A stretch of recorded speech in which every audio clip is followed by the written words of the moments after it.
Well, good evening, everyone, and welcome to the December 6, 2011 meeting of the Edina City Council and the Edina Housing and Redevelopment Authority. Roll call, please. Member Bennett? Here. Member Brindle? Here. Member Sprague? Here. Member Swenson? Here. Mayor Hovland? Here. First matter of business in front of us this evening is the approval of the meeting agenda. Is there a motion? So moved. Second. Moved and seconded, we approve the form of the meeting agenda. Discussion? All those in favor say aye. Aye. Aye. Opposed say nay. Carried. Next is the adoption of the consent agenda. There are a number of items on the consent agenda this evening. Is there anyone on the council that wishes to remove an item from the consent agenda? Yes, I have C and L, please. Say again, please. C C. and L. Okay. And anyone else? Your Honor, D and N, please. D and M? N.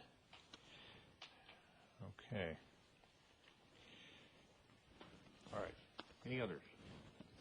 With the exception of C, D, L, and N, is there a motion to approve or adopt the balance of the consent agenda? So move.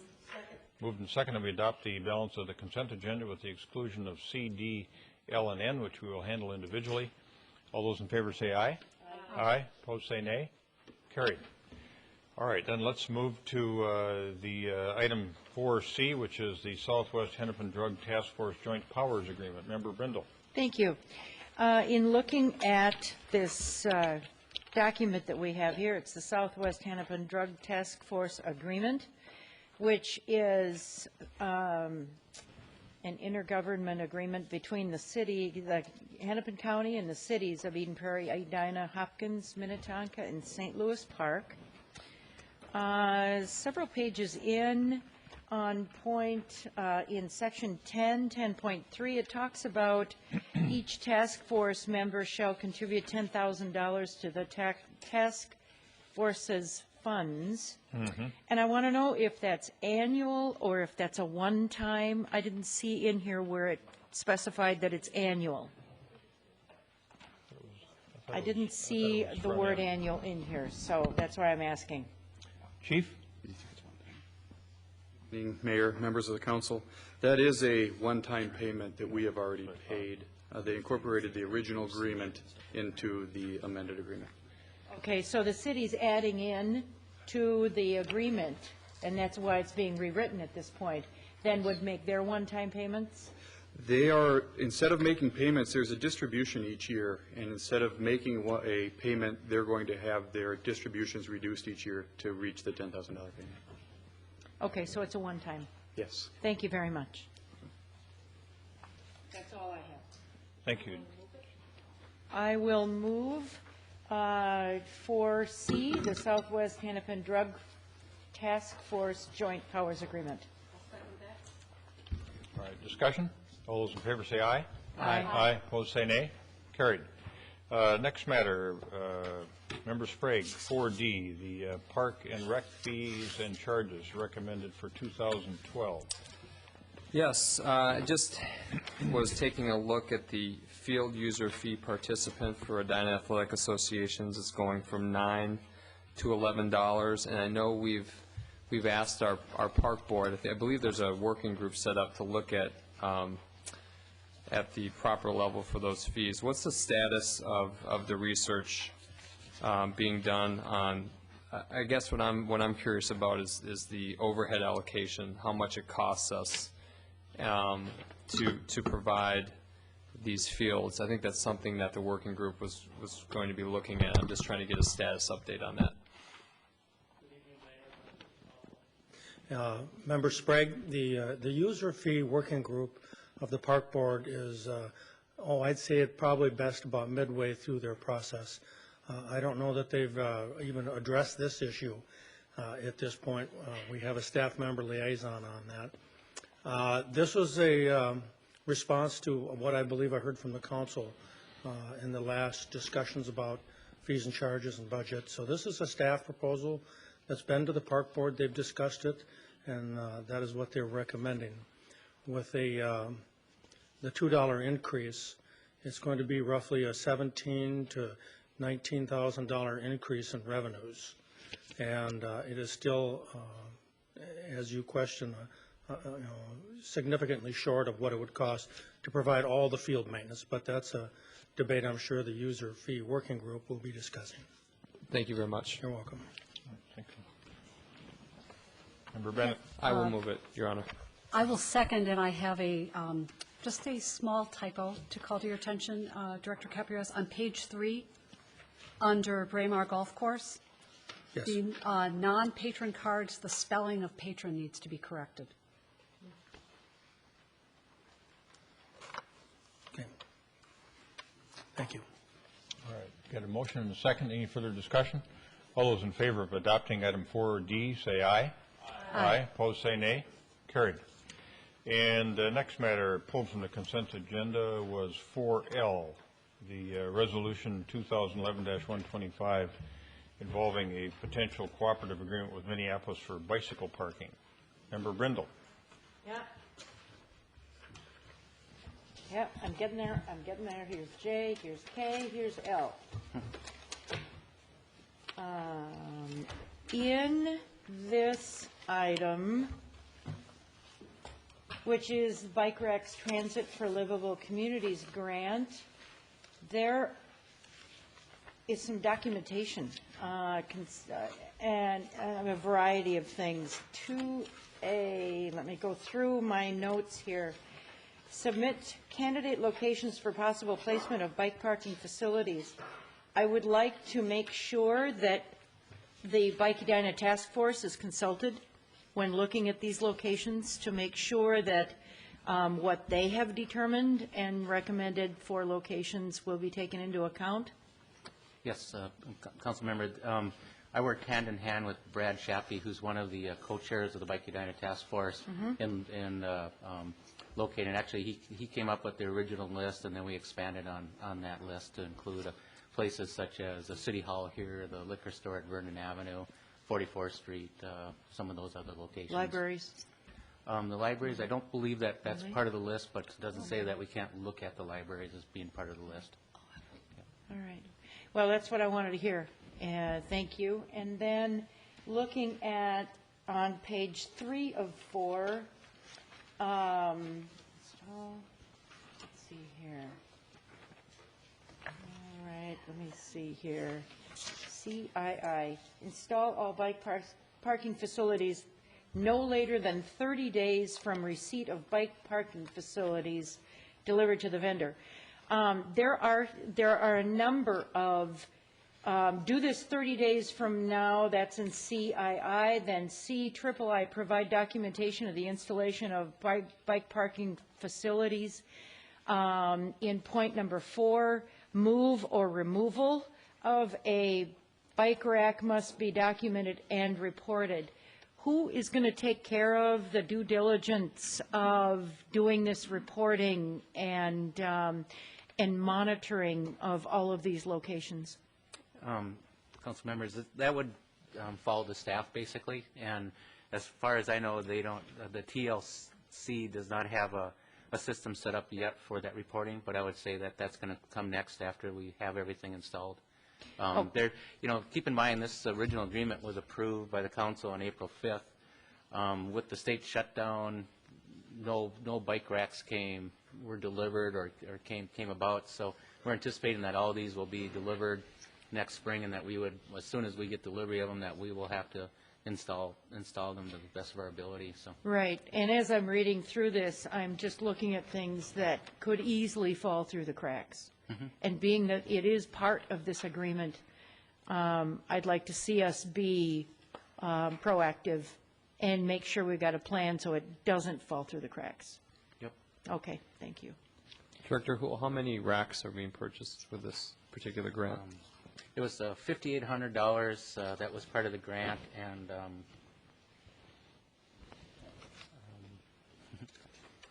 I did know that. I believe there's about 30-some racks being proposed.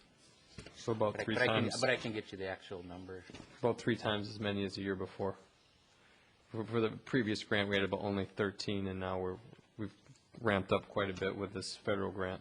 I think that was 13 locations, but part of at these locations there might be 3 or 4 different bike racks that are placed at those locations. Okay, thanks.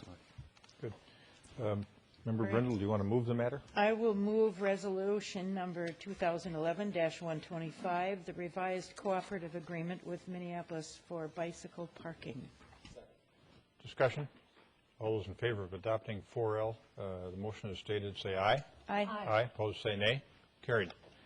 Next matter pulled from the consent agenda, and the final matter, the Traffic Safety Committee report of November 2nd. Yes, Your Honor, just a quick question for Director Houle. We discussed in the past mapping the traffic complaints that come through the TSC. Has that work begun? That's actually on our to-do list, is to create the mapping program and tying it into our GIS program, so that we can put that on the mapping system on our website. So that is on our to-do list. As far as the actual work begun, I'd have to get back to you on that. But it is on our to-do list this winter to get it going. So you expect by the spring? That's what we're hoping is, Okay. as long as we, I mean, if there's a lot of components as part of putting that on a mapping system that the public can have access to, and got to go through LOGIS and our JS staff, and so yeah, if we got it on our to-do list, I can come back to you with a date or what, our milestone Update. date or goal Okay. for that. So yeah. Perfect. I will move the matter. All right. Further discussion? All those in favor of adopting the Traffic Safety Report November 2nd, 2011, say aye. Aye. Opposed, say nay. Carried. That completes our work on the consent agenda. We're going to, I don't believe, Manager Neal, we have any special recognitions or presentations this evening? Okay, thank you. And then we will next move into the public hearing portion of the agenda, and the first matter there is 6A, which is a review of the 2012 operating budget. And Eric Ragaman, the Assistant Finance Director, has this matter for the Council.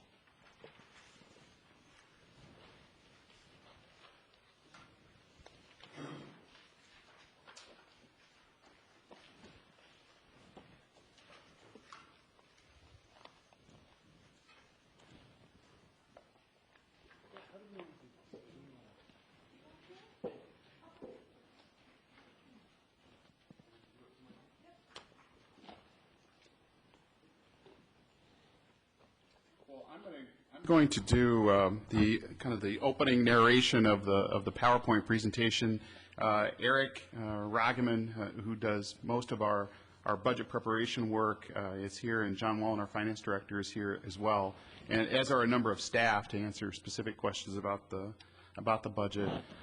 This first slide just tells you a little bit about the budgeting process, and that it is a fairly linear process that starts with some meetings in May and June, a number of work sessions throughout the summer, a number of work sessions throughout the fall as well, that has culminated in tonight's public hearing, which has traditionally been called the Truth and Taxation hearing. We don't have to do the Truth and Taxation hearing anymore because our proposed increase in our property tax levy does not exceed the threshold that makes that public hearing a requirement anymore. We have this public hearing because I think you as a council have traditionally had one, and you'd like to do one in order to have a formal opportunity for the public to comment on our budget. One of the things we did differently this year, of course, was we added the Citizen League budget opportunity, or the budget work sessions this year that were Citizen League led. Staff were present as well. Council members have been present, and we've shared that data with you as well. And there's a report tonight in front of you that shows you the kind of the aggregated responses from the people that attended. Budget priorities this year, I'll just run down a few. One is to continue the budgetary transparency initiatives that the city has already been involved in for a couple of years now, and I think we've continued that into this year, and that's primarily reflected in how we do our enterprise budgets, and that I think in many years previous that kind of information and level of detail was not part of the budget process, and now it is. One of my goals this year was to keep our tax levy and spending levy increases or levels below what the consumer price index was going to be. And the Consumer Price Index for all urban consumers is measured by the Bureau of Labor Statistics through the end of October of 2011 is running at 3.5% for the year. Our increase in our total tax levy is programmed to be 1.8% for 2012. In 2011, it was 1.15%. And our proposed spending increase is 2.7%, which is again below the CPI. One of the things that we did with our proposed budget this year, and we consulted with the council and also consulted, got some input from residents in our Citizens League sessions, was to accelerate our debt retirement program, and we're doing some of that with excess cash reserves to bring down our debt faster than what we had initially programmed it for. We really have, in most cases, continued a status quo for current service levels. We do have a couple of new service levels that we're proposing to introduce in this budget, but for by and large, in most of our larger departments, and most all of our departments, our service levels are for 2012 are programmed to be what they were this year. Again, I think a direction that I've received from the council is to increase the analytical attention to the business operations of our recreation enterprises and enterprises in general. We've done that through acquiring some outside consulting assistance at Edinburgh Park, at the golf course, and we'll also be talking later tonight about the Art Center. So those are three enterprises where we increased our attention and looking at what we can do to improve the financial situations in those enterprises.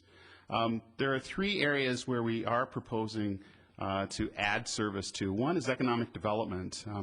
We think that while we do see the economy continuing to improve, and we see some results of that in Minnesota, there are some things that we could do locally to increase our business activity and investment in jobs in Edina.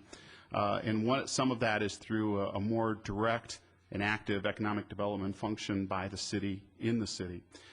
Proposing to do that, we've discussed this with the council before, but I'm proposing to do that through a use of our HRA, through specifically the Centennial Lakes TIF district, but really the HRA fund in general to fund that. So it's not a general fund, not a general property tax cost for the city. Another is asset protection and maintenance, and that is really kind of centralized into the proposal to add a professional property management, facility management function within city government. The city of Edina has just spent nearly somewhere between 40 and 50, maybe more, $1 million in some very, very nice facilities, public facilities, let alone all of our other facilities that are not brand new. But we want to do the best we can, and I think it's a pledge that we make with taxpayers here to take care of the things that we've got. And we do that right now with the staff that we have, but I think we can do it better and more cost effectively with bringing on some management level property management. Finally, environmental protection is an area that we think is important to the council, we think is important to our boards and commissions, but it's also an area that we see growing in the kinds of regulatory environments that we exist in.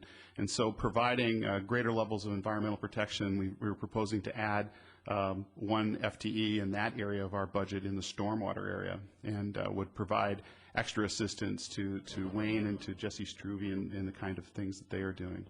And finally, the budget includes technology investments in our kind of basic administrative and overhead systems that we use to manage our operation in HR and finance, and we're also proposing to add a Wi-Fi service to our public facilities in 2012. This is a look at a graphical look at our budgets from 2009 actual, 2010 actual, 2011 budget, which is approved, and then the two proposals for 2012 and 13, giving you a view of the general fund. In this depiction, you can see that property taxes make up the largest area of revenue in our general fund, but not the only source of revenue. I think this profile is interesting in that this is the tax-supported debt that we have in terms of how much, what's the gross amount of tax-supported debt that we have. And you can see that it peaked in 2009 and continues to kind of move downward between now and 2020. These are what our annual debt service payments look like over that same time period. So this is our total kind of general bonded debt, and that's what the debt service payments look like over that time period. So you can see while our total debt peaked in 2009 and begins to move down in 2010, 11, 12, and 13, our debt service payments really don't reflect that. When you see that they're probably they look like they peak in 2013 and move down very slowly. Don't have another break until 2018. Again, our property tax levies, our total tax levy is 1.79 or 1.8%. Our general fund increase is 2.7%. Our debt levy decrease in our tax supported debt levy, 3.65 is the decrease, and it's down because we're using some excess cash reserves to buy down our 2010 debt levy. This is the history of our total property tax levy. This is the total of how we tax our tax base. And this is what that looks like when you compare the tax capacity rate to the tax base. So the tax base, you can see, peaked in 2009, 2010. It's proposing to drop a little bit in 2011. We project it will be fairly stable in 2012. This is the median value home in Edina, $410,800, and this is the tax impact of the proposed budget on that home, on the city tax. So 2011 city tax for this property was $1,039. The proposed tax, if the budget is adopted as proposed, is $1,067 for a $28 increase from 2011 to 2012. That's a 2.7% increase, and that's $28 for the year, not $28 a month. And this is what that same impact is on a median value commercial property. So the median value commercial property is $1.5 million, and the properties the impact you can see is greater. It's 8.3%, so it's $398 on that property. And for the folks in the audience and for the folks that watch us at home, this is not a factor that the council has any control over. This is just an element of how our property tax system works. And I wanted to say a little bit more about that in a couple more slides. This gives you a sense of what's happening in the tax base. And how you read this particular graph is that it tells you on this is residential single-family properties only, but there are 5,773 individual parcels that had a decrease in their value from 2011 to 2012. So 36% of our single-family homes have a value that's decreased in 2012 compared to 2011. Somewhere between 0 and 5%, 59% of our properties fit into that category. Somewhere between 5 and 10% is 3.6% of our properties, and that continues out. There are 22 properties that increased more than 20%, which is a fairly low percentage of our overall number of parcels. I wanted to say just a couple words again about how commercial properties differ in their taxation, because we tax both, but we don't have the same abilities to control those tax levels. We set our levy, and then the tax system applies that levy differentially to different types of properties. So, from a homeowner, from a residential property, the county receives about 39% of the total tax bill paid by that taxpayer. The school district receives 32%. The city of Edina receives 21%, and 8% goes to other parties.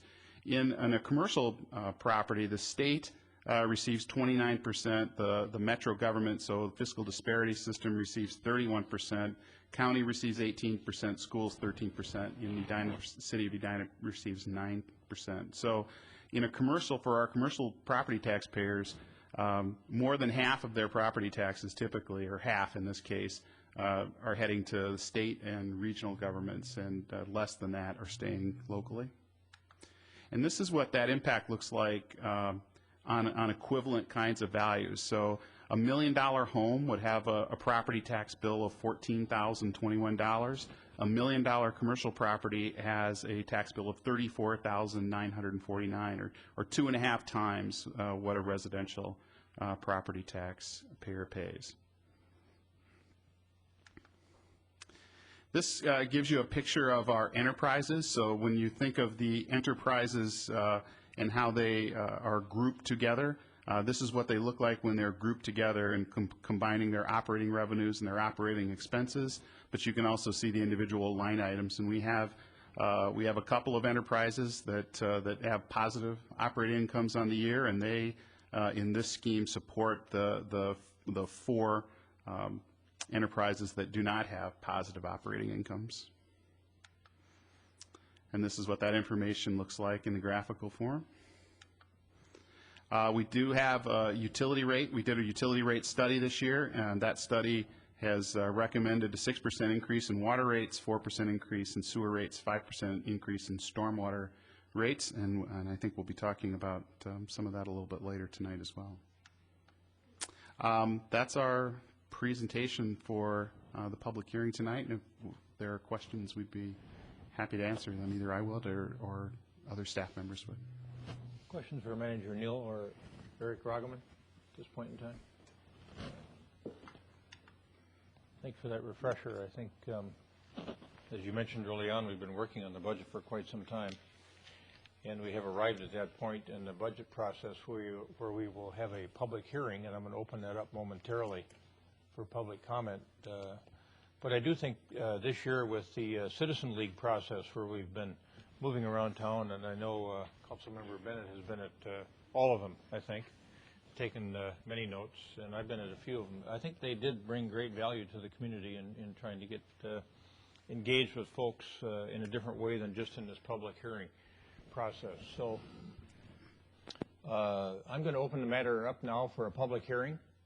And if anyone wishes to come forward, please remember, as Ms. Benarott told you at the beginning of the meeting, you'll have 3 minutes. You'll get a yellow light when you've got 30 seconds left.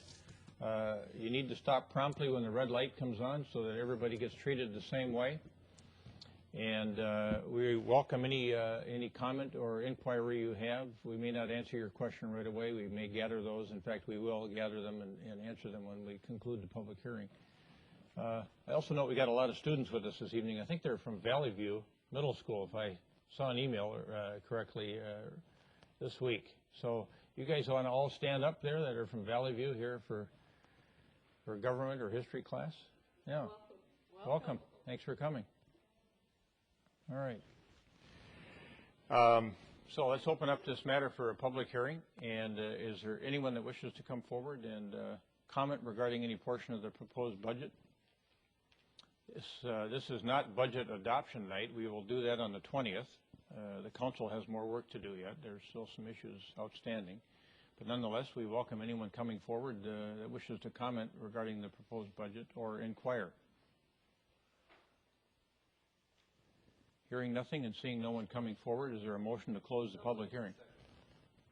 So moved and seconded, we close the public hearing with regard to the 2012 operating budget review. Further discussion? All those in favor of closing the public hearing say aye. Aye. Opposed say nay. Carried. Well, folks, we will have a budget for our fellow residents, ourselves included, on December 20th, and we thank everybody that participated with the Citizens League for their input. I think it was very valuable. Thank you, and thank you, Manager Neal, for your very effective presentation. Next public hearing this evening is with regard to 2012 proposed liquor license fees. We've got a proposal that those go up slightly. And Ms. Mangan, do you want to handle this matter? Yes, thank you, Your Honor. State law. This is, for you students, this is our city clerk that's sitting over here, and she's going to, this is one of her areas of expertise, and she's going to handle this matter for us. Thank you, Your Honor. State law requires that prior to increasing any liquor fees, we hold a public hearing and we notify all the licensees of the increase 30 days prior to.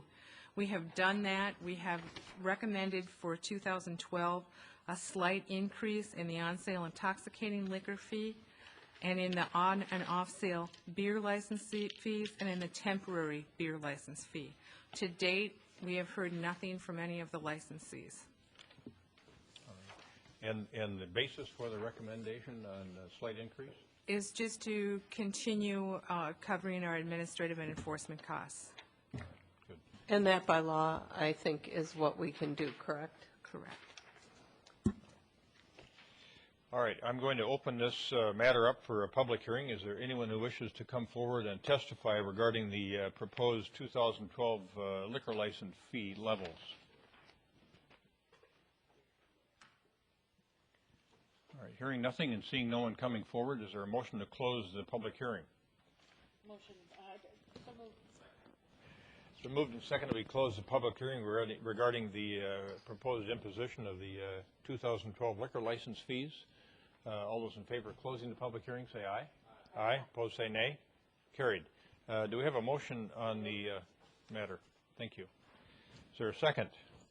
It's been moved and seconded that we adopt the proposed liquor license fees for 2012 set forth in agenda item 6B. Further discussion? All those in favor say aye. Aye. Opposed, say nay. Carried. The final public hearing matter of the evening is a proposed preliminary rezoning to PUD and preliminary development plan at 6996 France Avenue. And Director Teague, you have this matter.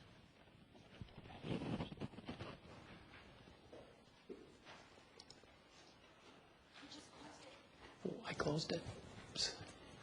And while Director Teague cues that up, I will have to admit that I did get a flat tire in front of the service station today with the 6-month-old in the car, and they changed it, but I did not tell them until after I paid that I would be seeing them here tonight. But I was very thankful they were there today. Thank you. Thank you, Mayor, members of the council. Before you is, if approved by the council, would be our first PUD rezoning in the city after our recent ordinance change. This property is located at 70th and France. I'm sure you're familiar with the site as we went through a sketch plan review a couple of months ago. It's the northwest corner of France and 70th. Existing on the site today is the American Oil gas station. A couple of pictures of what it looks like today. The applicant is proposing to tear that station down and construct a new 8,260 square foot office and retail building. 3,000 square feet would be utilized as a vitamin shop, and 5,260 square feet would be a financial planning office. The sketch plan that was reviewed by the council a couple of months ago was a 6,600 square foot building. The increase in square footage is accounted for by a mezzanine that's been added for the financial planner. The financial planning office. There's been no footprint change to the building, and the site circulation is also similar to what was reviewed previously.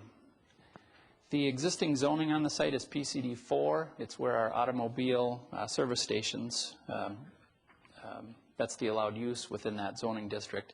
Surrounded by PCD 3 zoning, which is our most intense commercial zoning district, similar to the Southdale zoning. Site is guided office residential in the comprehensive plan, which allows retail on a limited use. The site is also designated as a potential area of change in the comprehensive plan. And as we reviewed and determined by the City Council with the sketch plan review, that a small area plan is not necessary with this site. So the request before you, it requires a rezoning to PUD from the PCD 4 designation and a preliminary development plan. This is step 1 in a 2-step process. So if the council approves this project this evening, they can proceed to final rezoning and a final development plan. The primary issues that were considered by staff and the Planning Commission is recommending approval of the project. Is the development reasonable for the site, and is a PUD rezoning appropriate? Both staff and the Planning Commission do believe it's reasonable and the PUD is appropriate. First, again, the proposal is consistent with the comprehensive plan. The building is relatively small, similar in scale to uses within the building. This uses within the area. This is the office building located adjacent to the north. It's a 2-story office building. To the west is the veterinary clinic. To the south is the BP gas station, similar to the existing use on the site. And of course, to the east is the Galleria. The traffic study was done by WSB and Associates. Chuck Rickard is here this evening from WSB and can answer any questions that you may have in regard to traffic. And a parking study was also done, and he can answer questions in that regard as well. The traffic study concludes that the traffic generated by the proposed uses would actually be less than the existing use that's out there today. So the existing roadway system would support the project. In regard to the parking, the study concludes that the proposed uses would be adequately served by the 34 parking stalls that would be provided. Based on the study, 29 spaces would be required, so there would be enough parking. Concern was raised in regard to if the entire building were utilized for retail uses, especially with the increase in the square footage with that mezzanine. So we've concluded that should the building be entirely utilized for retail spaces, that the mezzanine would have to be turned into storage space and not utilized. And that could be made a specific condition within the PUD ordinance, and I'll go through that a little bit in a couple of minutes. The study also concluded that the parking would not support a bank, a coffee shop, or a bakery or a bagel shop. And that could also be written right into the ordinance, that those would be uses that would not be allowed here. The access to the site, as you see existing today, there's quite a large, wide entrance, right in, right out, off of France Avenue. That would be revised to just a right in, and that would be shortened in that location here. The existing entrance located here would be closed off, and the full service access entrance would remain in this location here. In terms of goals and policies in the comprehensive plan, the project would meet several goals, and I'll just quickly read a couple. The comp plan says to locate prominent buildings, to visually define corners and screen parking lots. This project would accomplish that. Locate building entrances and storefronts to face the primary street in addition to entries oriented toward parking areas. Encourage and require placement of surface parking to the rear or side of buildings rather than between buildings and on the street. And lastly, provide sidewalks along primary streets and connections to adjacent neighborhoods along secondary streets or walkways.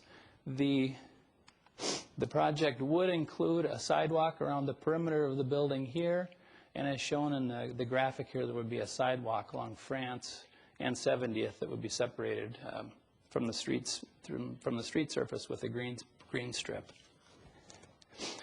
So, and lastly, the PUD rezoning would ensure that this is the building that would be built on the site.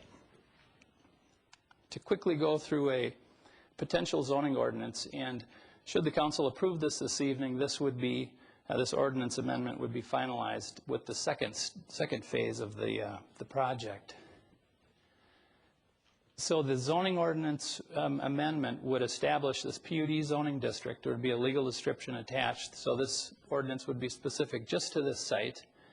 The approved plans would be incorporated into the code. So this is the building that has to be built. Principal uses would be listed, and those would include all of the uses allowed in the PCD1 zoning district, which is our neighborhood commercial allowed uses, with the exception here of bakeries, coffee shops, banks, and financial institutions. The applicant has requested some additional retail uses as listed here. The traffic consultant has taken a look at those uses and determined that the parking on the site could support these uses, so they have been added. And here you see the regulation that would prohibit the mezzanine from being used as retail space. And lastly, the parking standards as proposed would be incorporated specifically into the zoning ordinance. So the proposed setback of 14 feet and 9 feet from the street would be required here, along with the parking lot setbacks and, building height and the maximum floor area ratio. So to conclude, the Planning Commission and the staff is recommending approval of the preliminary PUD subject to the findings and findings and conditions that are listed in the staff report. And with that, I can stand for questions. Questions for Director Teague at this point in time? Yeah, very thorough presentation. Thank you. This went through the Planning Commission on a unanimous vote, I understand? It did, correct. All right. Unanimous vote of approval. Correct. All right, thank you. All right, I'm going to give, I see part of the development team out in the audience. If the proponent would want to come forward, we'll give you maximum 10 minutes to make your presentation if you think there's any need to make a presentation. Yeah. And then why don't you use the side podium and give us your name and address. Okay, Dean DeVolis, 5009 Ridge Road, Edina, Minnesota. I'm going to keep it short and sweet. Carrie did a very thorough job of explaining the building. I just want to say that, you know. Why don't you explain your relationship to the project? Oh, yes, sorry. Architect for the developer of the project, DJ Architecture. You're welcome. So just a few words I want to say. You know, I think we have a building that's worked very successful. That's a really good transition between the residential and the commercial district. And it was meant to either be office or residential, and sure enough, we had one office tenant and one residential tenant. So it really worked out well for the transition. Probably the other thing that's significant, this is probably really the first step in that area in which a building is going to be constructed to address the street and anchor the corner. Because you know, the area traditionally has been developed with parking lots in front with the retail or offices held back. And so this is really the first, even though it's a relatively small building, it's a significant building because it's really the first step in what we all hope is an eventual transition in an area that has a combination of auto but also a pedestrian friendly environment. And that's hence reasons for the quality architecture and nature of the building, that it begins that evolution. And that was our approach. So we're excited for the building because it did lease up quickly, and we have two quality tenants that worked within it. And the PUD process has seemed to work well because we've had good dialogue between Carrie Teague, the Planning Commission, and everything else to really allow us to shape a building that has a good urban context and yet works for contemporary tenant needs. So basically, I just want to thank the Planning Commission and Council and Carrie Teague for working with us on this process. And I stand for questions. Thank you, Mr. DeVolis. Any questions for Mr. DeVolis at this point in time? All right. Thank you, Thank sir. you. I forgot to ask the council if anyone had any questions for Mr. Rickert with regard to the traffic study at this point in time. I did have one question on Member Sprague. conclusions, recommendations. I just want to make sure this is his. I think this is his WSB, yeah. On conclusion recommendations, it says the third point is traffic operations at each of the proposed site driveway will operate at overall loss A. The existing movement from the 70th Street full movement access will experience minor delays during the PM peak hour. This will not affect the operation of 70th. Can you just talk about that movement graphically? A picture that I could point to? Mr. Rickert, you'll need a handheld microphone too.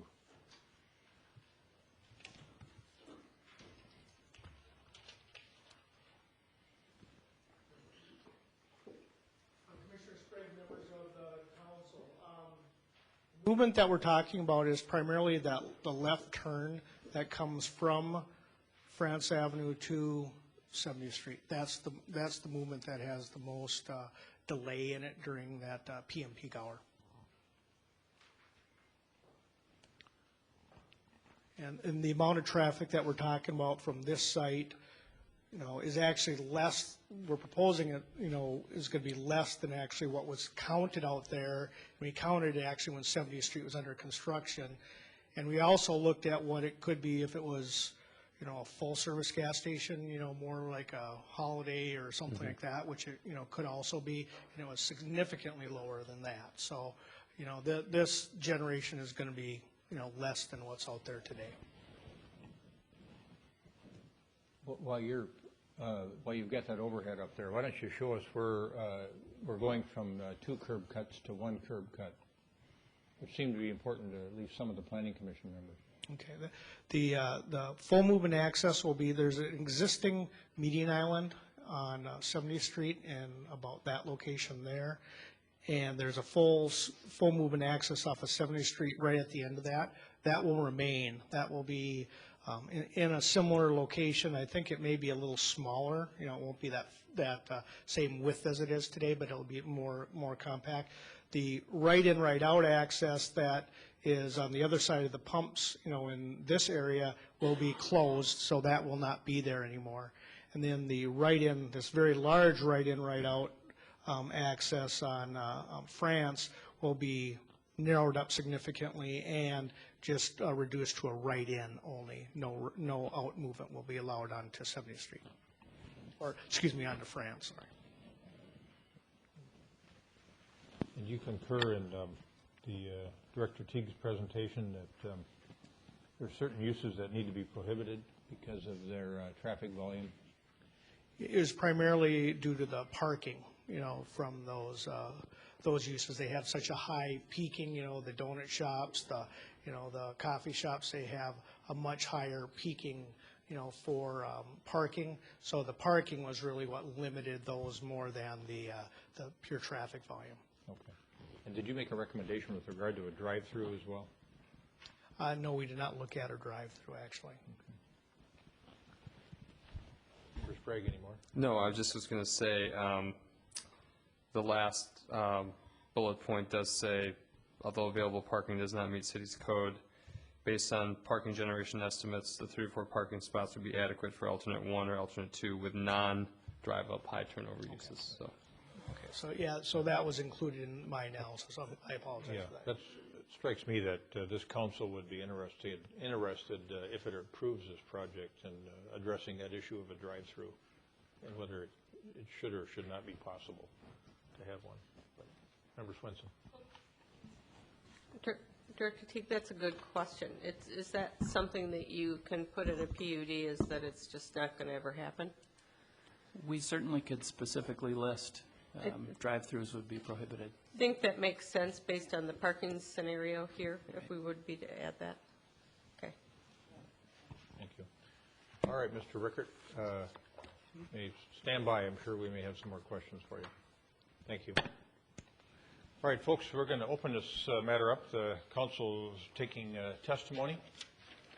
Anyone that wants to come forward, you'll have 3 minutes, as I mentioned before, and the yellow light will go on when you have 30 seconds remaining, and we'll need to have you wrap up. Is there anyone that wishes to come forward and testify with regard to this matter?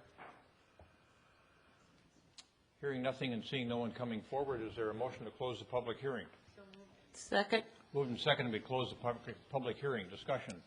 All those in favor say aye. Aye. Opposed say nay. Carried. Do we have a motion with regard to Resolution 2011-127 and any attached conditions? I will move the issue and add, I'm going back to the page, the bullet in the traffic conclusions and recommendations that we discussed that we prohibit a drive-through on this site. I'll second that motion, but I can see that Member Bennett maybe has some questions, so if we could hold the vote for her discussion. Could I ask a point of inquiry with the movement? Would your motion include a prohibition against the uses defined, bakeries, coffee shops, banks? I think that's in the description of the PUD, so Yes. that's included in it. Yes, prohibiting. Okay, good, thank you. Yeah. Yeah, thanks.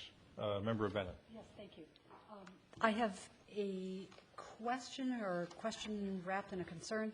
I did note that in the Planning Commission discussion, one of the planning commissioners suggested, more than suggested, but it didn't end up being in their motion, that a change in use beyond what is anticipated in the application could be, that approval could be conditioned on a change in use requiring a trip back, given the sensitivity of the parking situation.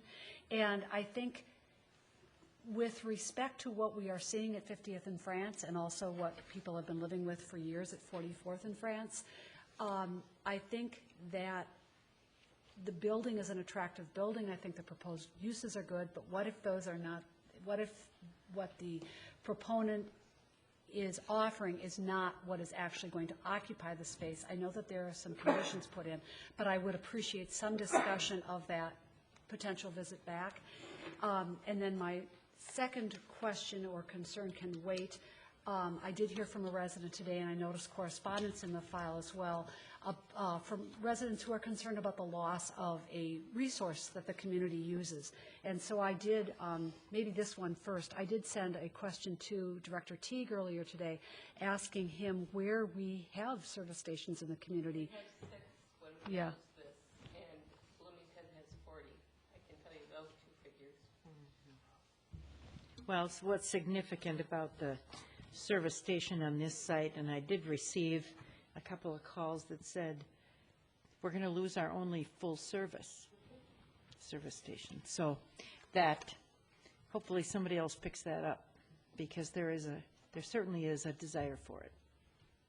All right, back to Member Bennett's question, which I think is an interesting one, and I noted that too, that a couple of commissioners expressed the notion that if there was a use change, that any change be brought back before the Planning Commission and the Council,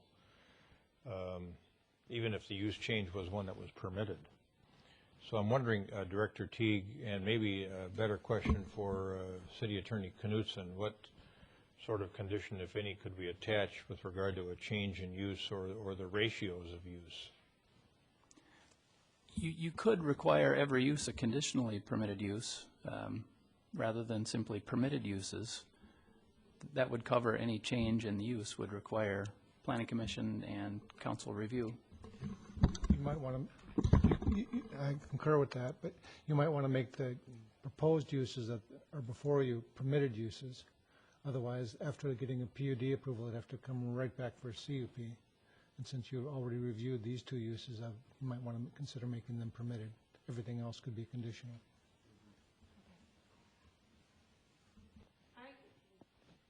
I think, Member Bennett, that's not a bad idea. I'm hoping that the people doing this project are amenable to that. I know one of the permitted uses is a sporting goods store.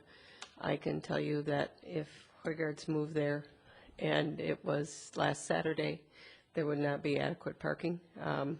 So I just think we don't want them to be unsuccessful, obviously, but we don't want that corner of the city to be unsuccessful. All right.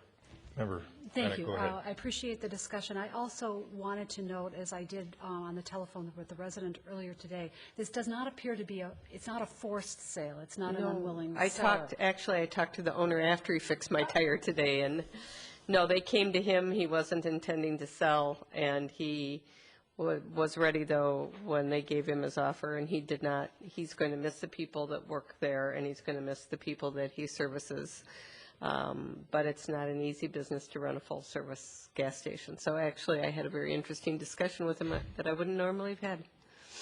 And Member Swenson, since you served 10 years on the Planning Commission before your time on council, what has been discussion previously about the role of the city in facilitating or limiting the types of changes that are being discussed here? Types of changes as to limiting uses, or, Well, I mean, PUD is a whole new, it's like taking a small area and making a plan just for it. So this is really, we never did this for 10 years on the Planning Commission, to be honest, which I find it fascinating. I think it's a really cool tool. With the resident, it was more this question of here's a viable business that's choosing to sell, and my reply was that in the discussions that we've had previously, we haven't talked about restricting, limiting, or facilitating this kind of transition. It's a private transaction. I don't think as a city we've ever contemplated that, because it's, part of it's property rights. Two, they're not suggesting to build anything that I think is out of place in our long-range plan or anything like that.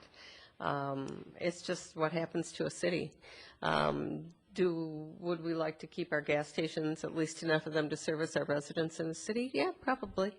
But do I see, I remember Josh, when he looked at this plan for our sketch review, and he lives in the neighborhood, he's really excited about what that corner is going to look like, bringing the building up to the street and the style of the architecture, and so am I. So I think it's just change, but I do understand what you're saying, but no, in 10 years on Planning Commission, you kind of take what comes to you, and it's kind of the same question we got when Jerry's Hardware was going to move out and Walgreens was going to move in. That's not something we control.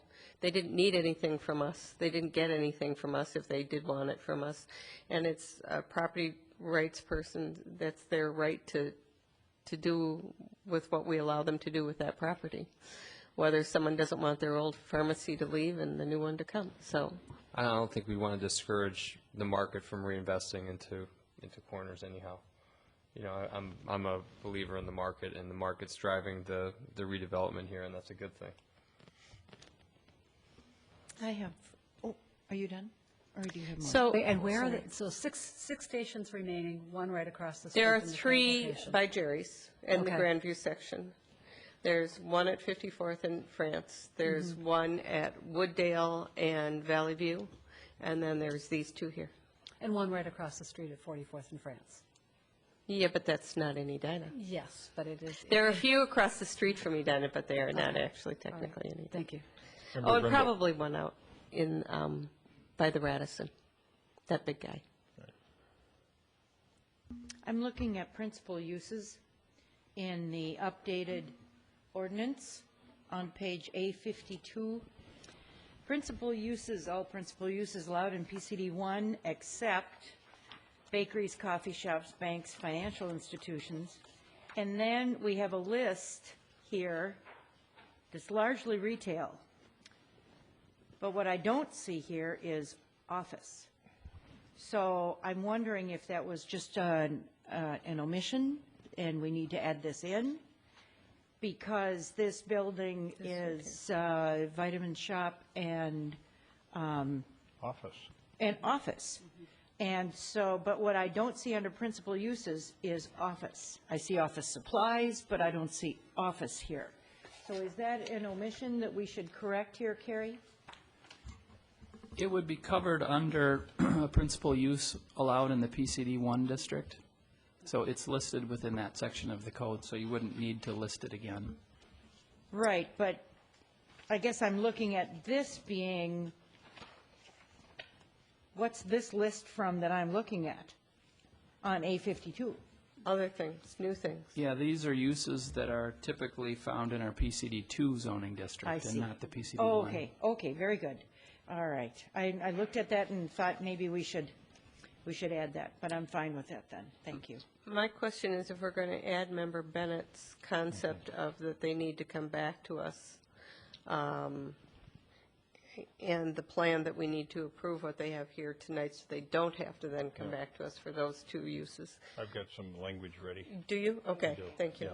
Would the maker entertain another amendment or an amendment that provides that the uses proposed are permitted uses, and any future requested change in the permitted uses would require commission and council approval? That's better. So office, if they change offices, they don't have to come back to us. But if they change that retail space, they would. Is that correct? To a non-permitted use. If they change the tenants, they wouldn't be required to come back. It's only if they change the use, if they wish to change the use. Right. To a non-permitted use. If it goes to a permitted use, they don't have to come back to us. If it goes from retail to office in that building, that is All office, they don't have to come back. then they don't have to come back. If they go from office to retail, they don't have to come back. With Well, there is the condition that the Planning Commission adopted, I think, its staff recommendation, that if it's all retail, then the mezzanine. That's fine. The mezzanine is Yeah, not that- usable because And they of the don't square have to come footage. back to us. Attorney Knutson. I don't have the numbers, but I think what we're saying is office use of X square feet, whatever they have, and retail of X square feet are allowed permitted uses. Anything else that we have here is now permitted would be conditional uses. So the financial service could change to another office use. Wouldn't have to be financial service, it could be whatever, an office. Right, a lawyer. Or a doctor, I don't know, whatever. Yes, sure, any other office use. So it wouldn't be just a financial service or just sale of vitamins. You could change the sale of something else. But the square footage would be the limitation. And quick question for Director Teague. If all of the square footage were occupied by office, would the parking be adequate? The proposed parking? It would. Okay. So then Attorney Knutson, would it be appropriate simply to permit office without a square footage reference as a use? Because if the entire building were office, it still would have adequate parking. Retail up to a certain square footage is a permitted use. And if it goes over that square footage, then the mezzanine is not usable. But if it changes from either retail or office or the two in some combination, then it requires Then it another would be a review. conditional use. Okay. All right. You want to read that back, Roger? I'll listen to the tape, Mayor. All right. That's more precision than I had in my language, so. Well, is that understood? basically, I understand what they're saying, and that is that the uses are tied to square footage. Correct. So if in fact retail, if they want to use more square footage for retail, that needs to come back than the 3,000 square Right, feet. But the square footage is not a predeterminant with respect to office. That's correct. Actually, what I was trying to set up was was a balance, least burdensome to the developer. So actually, what I'm contemplating is that as long as it's retail or office and retail, it doesn't need to come back, because the formula is already there where if it goes to all retail, they can't use the mezzanine because the square footage doesn't work. So they have a number of possibilities, and the only way that it has to come back is if they propose to use the building for other than office or retail, or office and retail combined. Does that make sense? Mayor, I think we understand your intent, and rather than trying to work out the exact wording tonight, this is just a preliminary, and you'll see the final thing. All right. We'll listen to the tape again, and the All right, planning so we have commission will a- discuss it, and we will bring you back But we're going to need Something that works for that amendment Yes, in the form of language proposed by Member Bennett. okay. Is there a second on that? All right. Now let's vote on the amendment. All in favor of the amendment, say aye. Aye. Aye. Opposed? Carried. Now back to the main motion, which included no drive-through as a condition, but adoption of Resolution 2011-127. That's right. Further discussion on that? All those in favor say aye. Aye. Aye. Opposed, say nay. Carried. All right. Thank you, Mr. DeVolis. Everyone else who participated in this matter. It's a beautiful building. Looking forward to it. All right. Next, we're moving into the community comment portion of the agenda. We invite residents to come forward who have a concern or an inquiry they wish to make.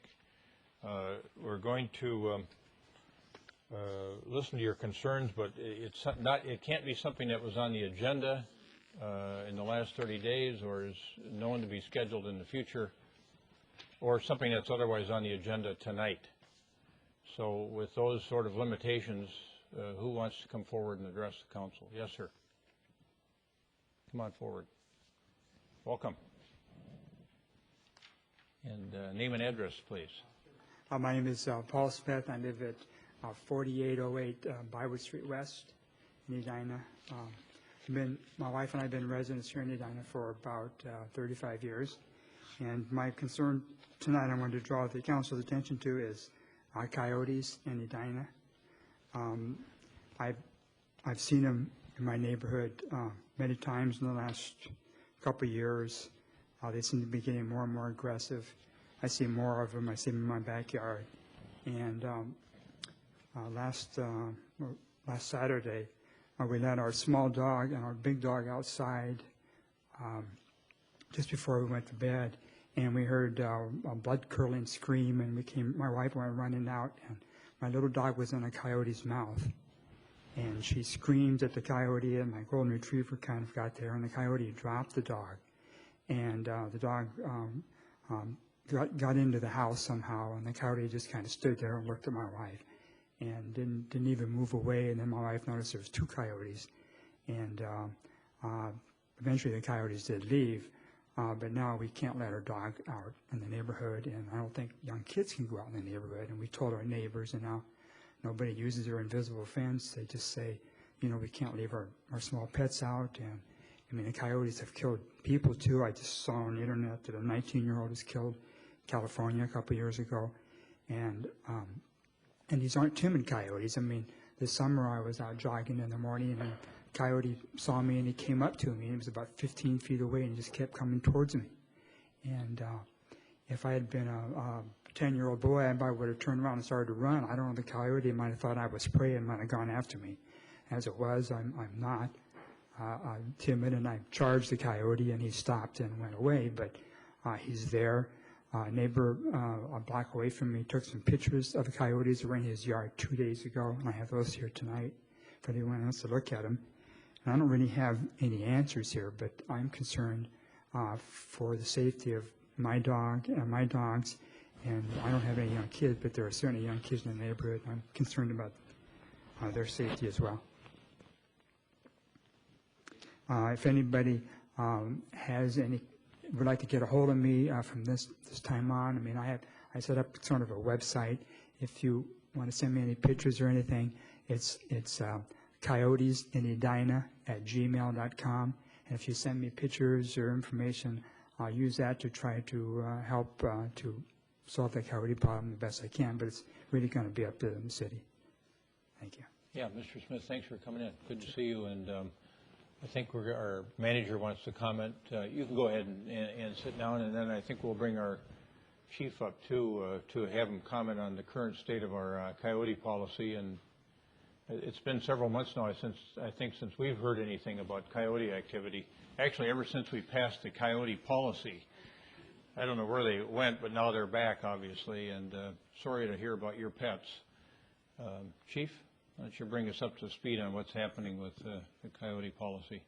Edina is really leading the way when it comes to coyote management. As you recall from last spring, and for those of you that weren't here, the DNR has essentially left it up to the cities to take care of. The DNR encourages several methods such as hazing and scaring the coyotes away. The USDA, who's the leading coyote authority in the United States, also encourages hazing. We have invited the United States Humane Society to Edina December 14th, next week, to put on training for both policymakers and animal control officers throughout the metropolitan area. This is something that hasn't been done in the past, and we're trying to get everyone on the same page. We know that we have coyotes in Edina, and we know that we have coyotes throughout the United States. It can't be up to one individual municipality to try to rein in the coyote population. This is something that needs to be done on a metro-wide basis, and that's what we're trying to do with this training, is get both policymakers and animal control officers on the same page.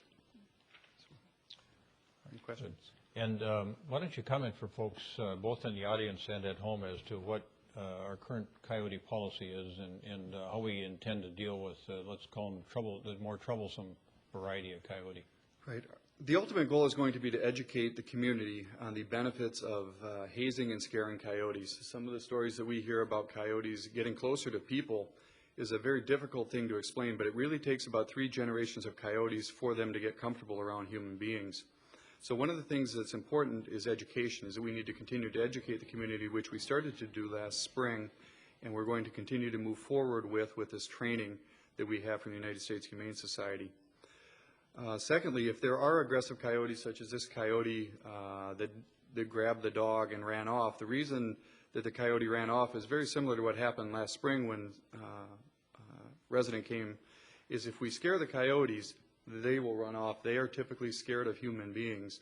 And I have also read about the 19-year-old in California, but that's a very rare occurrence. Most coyotes are scared of human beings. So our ultimate goal, our coyote policy also with aggressive coyotes, is we will work with them with a private wildlife agency to use humane sources to either eliminate the coyote or relocate the coyote. What should a resident normally do? Because this resident came to us, but there's obviously probably a faster vehicle for this resident to use if they have a situation like that. So could you? Right. The best thing, usually when these coyotes attacks happen, the coyote's going to be gone by the time they call the police department. So the best thing they can do is to notify our dispatcher that it occurred and ask that it be passed on to animal control, or contact the animal control officer directly. I'm not sure exactly in this particular situation what happened, but we had a note left for us on Sunday about the attack that had happened on Friday, so we really didn't know that this had occurred until early this week. And I know our animal control officer got in contact with the individual today. Perfect. Thank you. I just wanted to say, there's a continuum of behavior for these coyotes, and the attack that just occurred was in the evening. Is that correct? Yeah, and last spring it was an attack during the day. And my understanding is that as it moves towards the day, that it's considered more aggressive and more dangerous, and that's where that threshold test may come in, where something more severe needs to be done. Yes, agreed. One of our goals, too, if I can just add in, is Edina has an interest in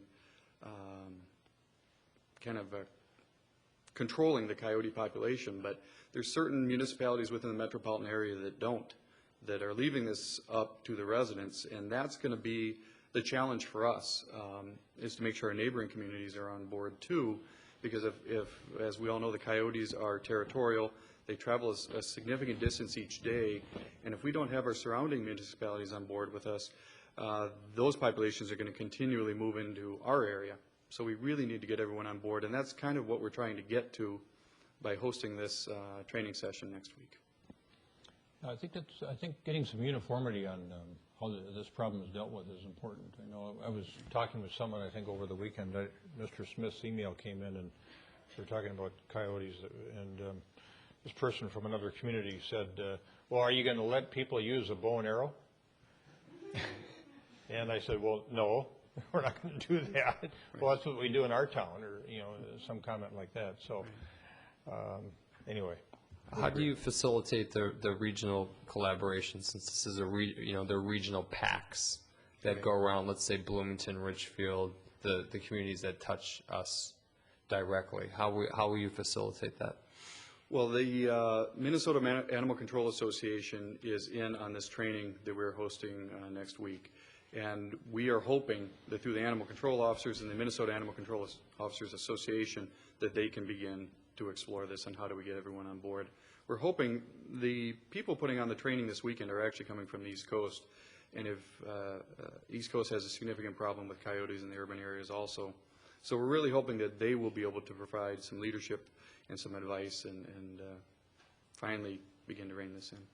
One possible venue for you will be the Regional Council of Mayors. I think a lot of mayors, there's 24 of us that really gather on a monthly basis downtown. And I think this will be a good presentation for the mayors, because a lot of different communities are trying to figure out how to deal with this problem. Right. Yeah, great idea. Thank you. All right. Let's stay in touch on that one. All right.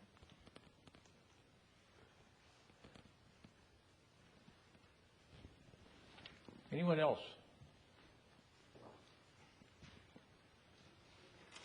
There we go. Mr. Carlson, come on forward. I'm Wayne Carlson. I live at 523 Coventry Lane in Edina, and I was here last month asking when the agenda item regarding the reconsidering the variance for for pets was going to be considered. I was told it was going to be handled at this meeting, and obviously it's not on the agenda. And in the past, I have presented the health reasoning on all of this. I provided you with medical opinions. I've authorized you to talk to my doctors. When I did that, then you said there was the public safety issues, and I've invited you to come out, all of you, including the police chief and the animal control officer, to come out and see the animals perform. And I've given you timelines within an hour, so I didn't waste any of our time. So I guess I would like to know, I've been put off and put off and put off, and I don't want to be rude about this, but I would like to have this reconsidered in what you've been telling me that actually comes to fruition, and that we have a discussion of reconsidering this variance.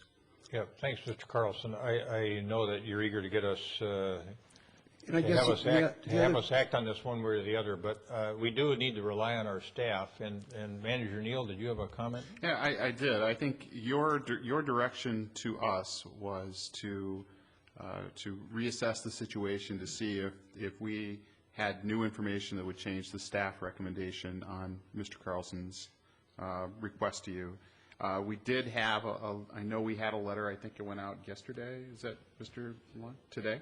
We do have a letter that went out to you today that gave the response from staff about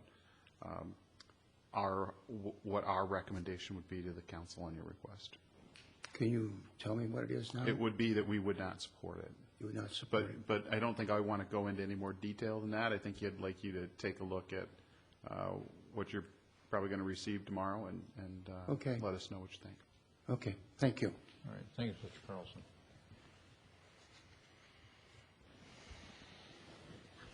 Hi, my name is Sheila Respecki on 6617 Normandale Road. I know you all received email from us regarding the traffic up the frontage road this week. I want to make sure we do something about this. We stay on top of it. My mailbox was taken out last week by a car. The police did come out, not to file a report, but more or less to show how fast the traffic is coming up. The mailbox was gone. The pole was completely tipped over. He said they probably took the mailbox because it had paint on the car. There's been several accidents where the cars have literally run the stop sign through 66. It's a matter of time that someone's going to get hurt on the frontage road or 66. And it's going to be the council members that are going to be blamed for it. Something has to be done. Cars are passing our buses when they're stopped to pick our kids up. They're going up 55 or faster up the frontage road. And it is not a freeway. I bought on a freeway, knowing I bought on a freeway. It's like me coming in here and saying to you, I want 100 moved now. Change it. We bought on a 30-mile. We want it down to 25, the same as 70th. 70th was 30. The school was 25. The school is now 20, which I have no problem with. I have a problem with 25 on 70th. On 66, you can't even get across any longer. You can't walk there. You might as well walk up and down Crosstown. You're ruining Edina by what has happened. In that park, in May, the pavilion was rented to over 2,000 people use that pavilion just in May. That's not including the pool. That's not including the golf. That's not including the park. That's not including the tennis courts. You are driving everyone away from that park by continuing to send that traffic up the street and down 66. Okay, thank you.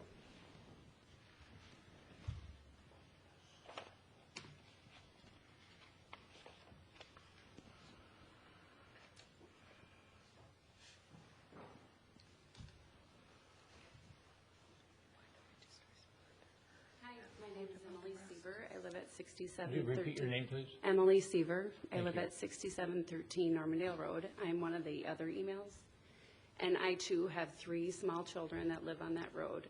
And not once out of the 7 years of me residing have I ever walked them or ridden our bikes down to the Edina pool because the traffic is so bad. And it's even worse since 70th has changed to 25. It's a real problem. We need crosswalks, we need sidewalks, we need flashing lights, everything that 70th has, we want. And we have had the police out. I don't know exactly how to go about changing these things. I've called Wayne, I've called people, no one gets back to me. It's really frustrating. Okay, Thank you. Let's take this up and see what we can do. Thanks, Emily. And thanks, Sheila. Anyone else? All right. Seeing no one else coming forward, we're going to move out of the community comment portion of the agenda into the reports and recommendations portion of the agenda.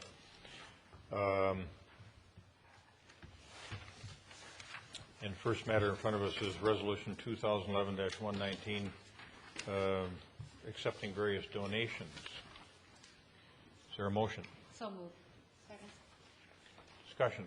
All those in favor of the resolution say aye. Aye. Aye. Opposed say nay. Carried.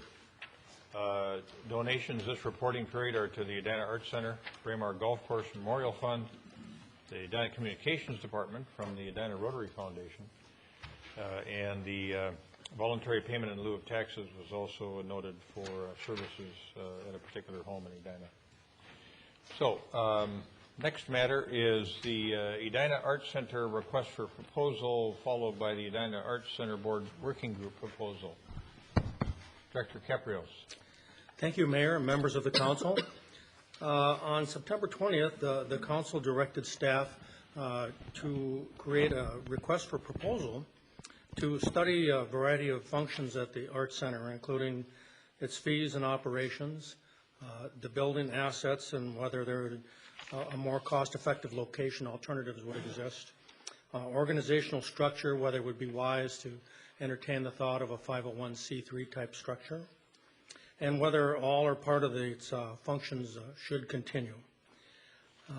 As far as the physical plant of the Arts Center, the firm of ATS&R was hired back in 2008 to study the feasibility of an expansion to the Arts Center, and in that process they also studied the existing structure, and they'd be willing to give you a report on that and update their numbers to give you kind of an update on how it meets current code and what it might cost to bring the facility up to code. With that, we took that directive and I put together a very rough draft request for proposal letter that could be mailed to consultants, and shared that with the Edina Arts Center Board and asked for their input.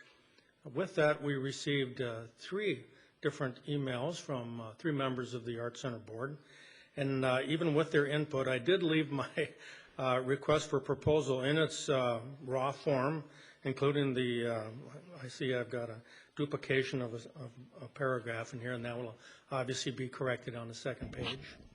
But you'll notice in the request for proposal, we're covering the organizational structure and the programs and services and potential partnerships, its operations, location, and a lot of that covered under the scope of study.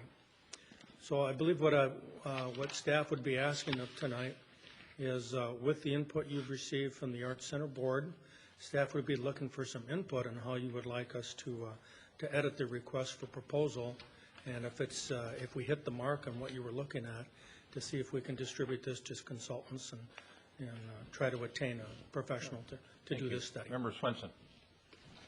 Do you anticipate that part of your scope would be some sort of comparison, at least locally within the Midwest community, of other art centers and how successful? We had a little bit of the Braemar study, and I found that to be very beneficial to know. You know, I know where now our golf course stands to economy golf courses and high-end golf courses, and we're here. I kind of like that context for our art center too, to know, you know, are we the average kind of art center functioning, but we do it well this way or not well this way, would be helpful, or at least some idea of what other communities are doing with art centers. Could that be part of it? Absolutely. Because that context I found to be really helpful. Member Bennett? Member Swenson, are you asking that in terms of those comparables, that they also look at organizational structure? Well, yeah, if you're going to go and get that kind of information, yes, I agree. Then it would be, let's get the organizational structure. It also, I think, is an advantage to us to know how many other communities, maybe suburban communities, have art centers.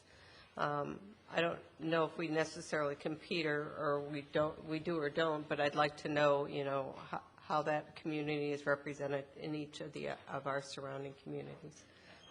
I'd certainly add that. Thank you. Member Bennett, anything else? I believe that there were some suggestions by there was input from different members of the board, and when I corresponded earlier today with Director Caprios, he said that what we were seeing tonight was the staff recommendation without incorporation at this time of the Art Center Board suggestions, but that he was looking for the discussion tonight to do as we're doing, which is to suggest. So I think that several of the items that were highlighted by the board members would be very important.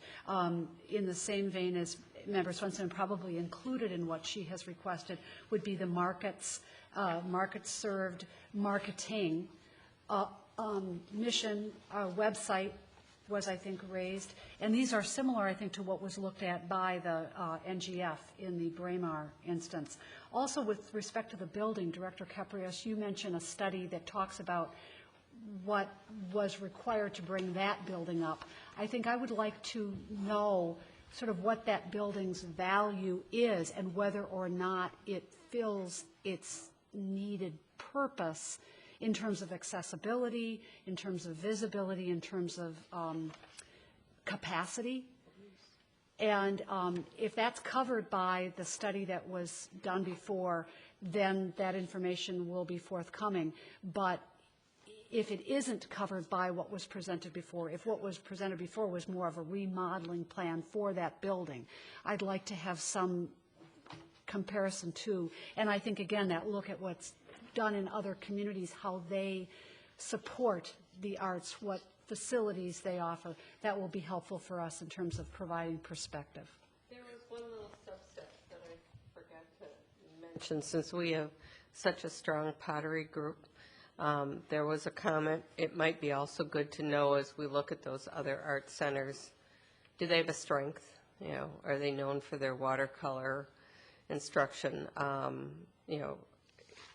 And we may get feedback then knowing, does our strength serve us well and we need to flesh it out more, or have we gone as far as we need to go with pottery? That kind of subgroup thing would be helpful too.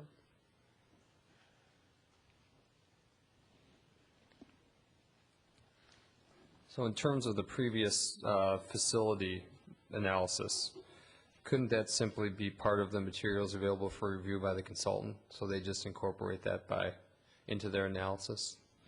Well, certainly could. Sure. I mean, I think I want their independent evaluation using that as a source document itself. Okay.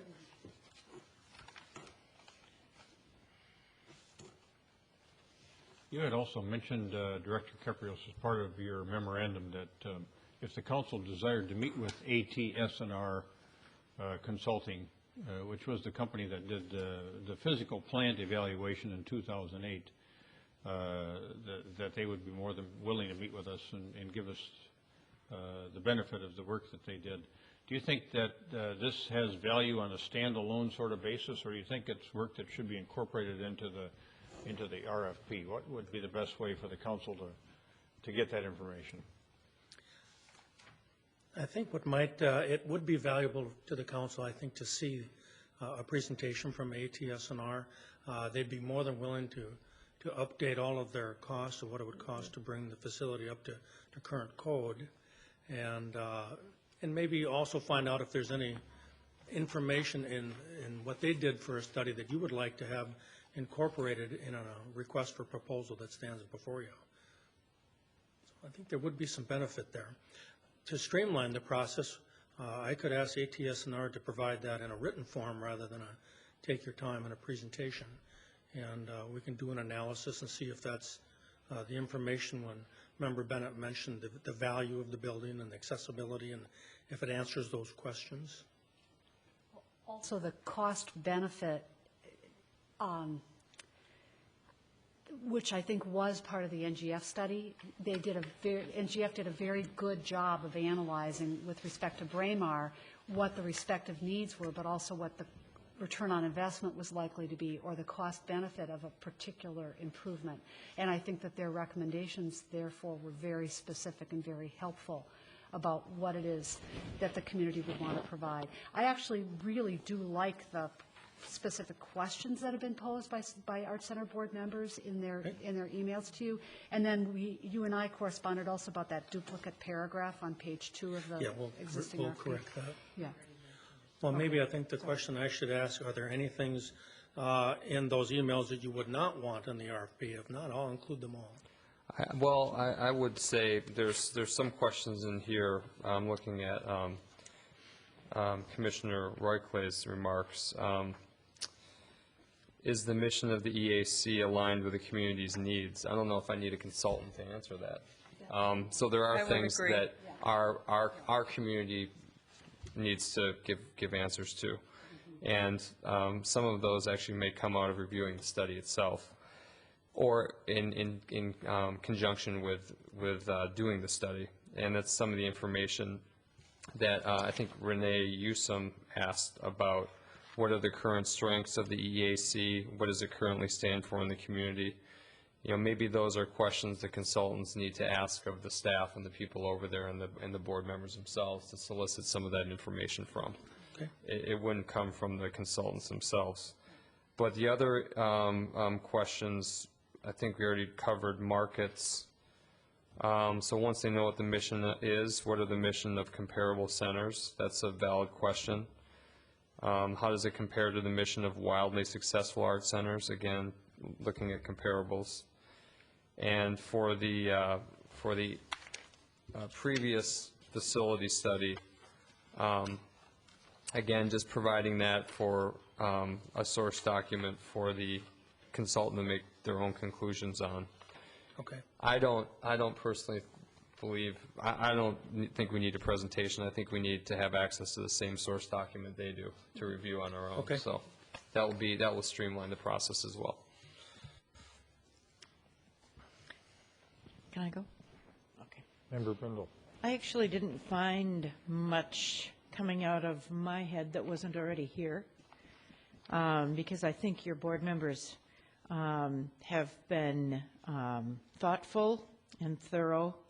One of the comments just made about the mission, is the mission of the EAC aligned with communities' needs? I actually think an unbiased outsider can give us a perspective that we wouldn't necessarily see, that we think we might be aligned, but they might well see ways that we really aren't narrowing. Our arrow isn't really targeted quite as well as it could be. So I think I would leave that question in there myself.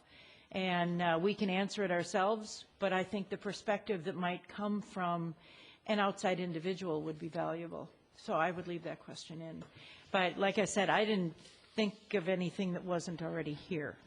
So thank you for the opportunity. Thank you. One other comment.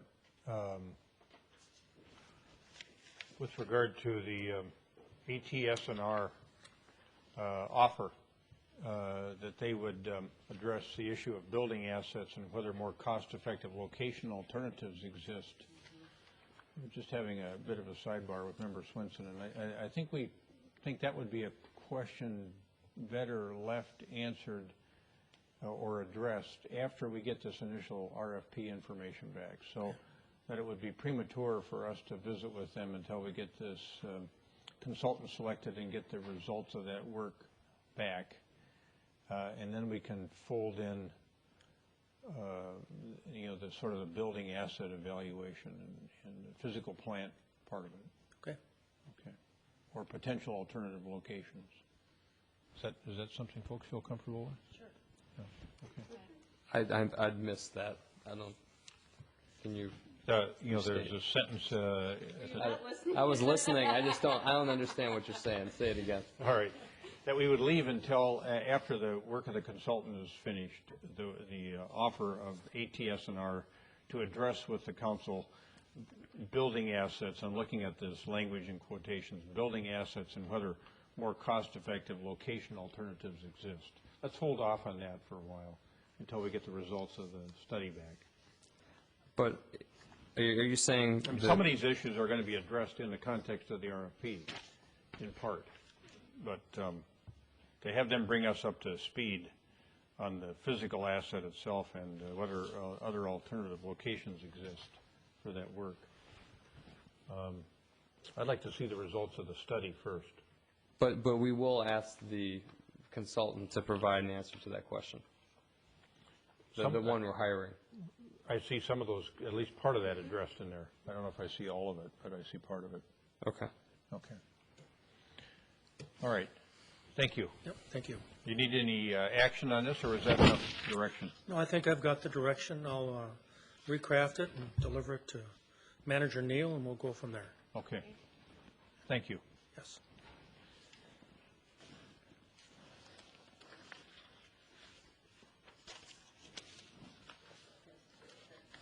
All right. Next matter is the Edina Arts Center Board Working Group proposal. Tonight we have with us one of our board members from the Edina Arts Center Board. Thomas Royclay is here to speak to this. This is an action that was unanimously passed by the Arts Center Board at their October 27 meeting to request the council to consider the formation of a working group to develop a vision and strategic plan for art and culture in Edina. And to better explain that vision, I've asked Tom, and Bill McCabe was hoping to be here if his schedule allowed. So he's here now. Oh, he is here. Yeah. Okay, good. So either one, come forward. Or both. Or both.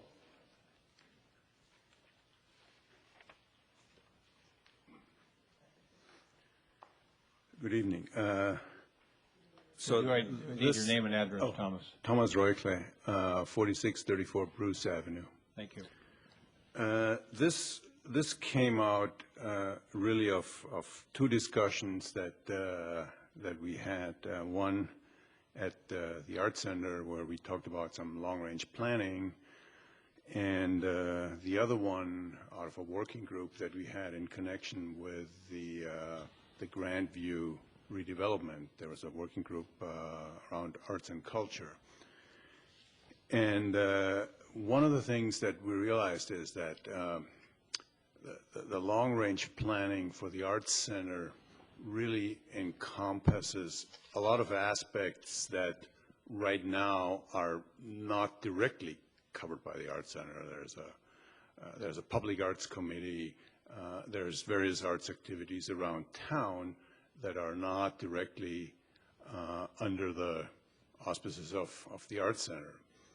And in the Grandview Culture Group meeting, there was a discussion around what is really the cultural and art life in Edina, and the answer was we didn't really know. We didn't really know what all was going on with respect to arts and culture in Edina. So we decided it was probably time to take a step back and take an inventory and start out with an inventory of what is going on with respect to arts and culture in Edina, and then take it from there and see whether we can arrive at a strategy or at a vision for the city of Edina in terms of what we want to be with respect to arts and culture. We do have a vision with respect to other things, parks and recreation. There's a beautiful brochure that you may be familiar that lists all of the parks and recreations aspects.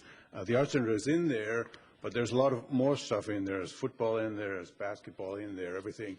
But the findings with respect to art and culture are a little sparse, and that kind of reflects that we don't know what we have. So what we're proposing is to establish a working group similar to what happened with the Grandview process. That would be citizens, volunteers from the city, maybe some people from cultural institutions around us, to get together and do some brainstorming around what it is we should do as a city and come up with a recommendation.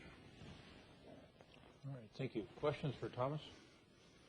Member Sprague. I just have a comment. On the back of the report, it says the goal of this working group would be to identify the art and culture constituents, get a dialogue going, and develop a vision and strategy with the goal of having an increased presence and awareness of art and culture in Edina. And I just think that is so on the mark. Art and culture is such a community asset. It's not something that we should not fall back on. We should be taking the lead. And I think this committee is a good step forward. I like that you're engaging the residents at large in this discussion. And I think it's going to lead to some great outcomes for the function of art in Edina. And I would just comment that all of the work for me surrounding the Edina Art Center consultant study is focused on that same goal of enhancing art and culture in Edina. We're not trying to destroy something. We're trying to enhance it and make it stronger for the future. And we're just in that part of the cycle where we need to do some further due diligence on the facility and the function of art. And I'm grateful that we have people like you willing to dedicate time to work on that. So thank you. Member Brendel. There are a number of groups, organizations that have been around for many years in our city, and I'm wondering how they would be affected by this. Is there a long-term goal to bring them into a fold of a sort, or is this an effort to, as you say, inventory them and just find out what is here and see what our art and culture assets are? I think it starts out with an inventory because, frankly, we don't know. I mean, I'm not familiar with all of these organizations, and I think the first step we need to do is find out what all we have. What comes after that, at this point, is really open. I would hope that these organizations would participate in the discussion, and somehow through the discussion and some soul searching, we'll find a solution to art and culture in Edina, or a solution. I don't think there's a problem, but we find a vision, and we find our place in terms of where we want to be as a city with art and culture. It may be as simple as knowing they're there. It may be as simple as coming up with a brochure similar to that, Exactly. that is art and culture. Mhm. It may be more than that. It may be, there are cities, for example, that have arts, what do we call it? Arts council, arts commission, similar to the park board. It may be a part of the park board. I don't know at this point. I don't have a preconceived notion. We don't have a preconceived notion of what this is going to look like. It will depend on the willingness of people out there to participate and to contribute to that vision. Well, and I'm a member of several arts organizations in our city that, I perform here, but also outside and around the state. So I'll be interested to find out who else is here. But also, I'll just be looking for what is the ultimate goal when we start organizing something like this, so that we don't tie the hands of organizations that have been here 40, 50 years. Yeah. Yep. All right, thank you. Member Swenson. Then Member Bennett. I like hearing that you don't have a preconceived notion of where you'll end up once you've taken the inventory. I do, however, have for the last 7 years on council supported more of an alt art culture board with the different groups underneath being able to represent themselves into one art culture board. So it may be that we move away from the Arts Center as a physical plant kind of concept of a commission, and that just becomes one of the pieces under this Arts Center board. I don't see it as having any control issues that Member Brindle is concerned about. But whatever you come up with will be interesting, because I like the fact that you're going into this, looking at an inventory and seeing where that takes you. That, to me, is a very healthy way to do it, and I would support this. Thank you. Member Bennett. Thank you. I also support this. I think that it is good that you're starting out without a preconceived goal or conclusion. I think it could be a very helpful process or body in your, whatever it is that you arrive at, I hope will help in the planning and allocation of community resources and possible collaborations with the school district. One example that I give to people of sort of a crunch that we have in this community now for physical space is the fact that this council had to end a meeting before it was concluded last summer, I believe, because the Edina Chorale needed the community room upstairs for a rehearsal. So we know that we have many, many groups in the community, and it would be wonderful for them to know who each is, and for them to have the resources and visibility that they need in the community, and for residents to know how to find them to possibly join or to participate or be part of an audience. Thank you. Thank you. Mr. Reckley. We'll be relying on the communications department to help us get the word out about this. Well, I think you should rely on the city quite heavily, and I can tell you that it's wonderful to see the Art Center folks back here, and that you've embraced this so substantially. And I'm thinking back, hearkening back to that breakfast you and I and Hafid Buseda had on this very topic, and I was excited about it at the time. I was really pleased that you had been thinking about this, and the other members of the Art Center board have been thinking about something like this. And we get pulled a lot of different directions up here, and I'm glad you do too. And I'm glad you kept your focus, and everybody else kept their focus. So my only comment would be that when you go to form the committee, and I don't think we're not going to micromanage this thing. Make sure that when you look at the composition that you're more inclusive than exclusive, and make sure that with the city staff's help you try to gather up all these organizations so that no one feels like they're being left out. You're on the Grandview Steering Committee, and there's 52 people over there, so don't be afraid of size, I don't think. You've learned to deal with that and manage that. Just make sure that everybody has a voice. We'll just have to find a room to get everybody accommodated. But yeah. I'll make a motion to support the Edina Art Center working group. Second. All right, so moved and seconded, we authorize the Edina Art Center Board to establish a working group to develop a vision and strategic plan for art and culture in Edina. Further discussion? All those in favor say aye. Aye. Opposed say nay. Carried. Thank you, everybody. Yes, Mr. Coteen. I had a meeting with Jim Van Valkenburg, and he had written a letter, and I said I would bring it to the council, just as short as he always has short letters.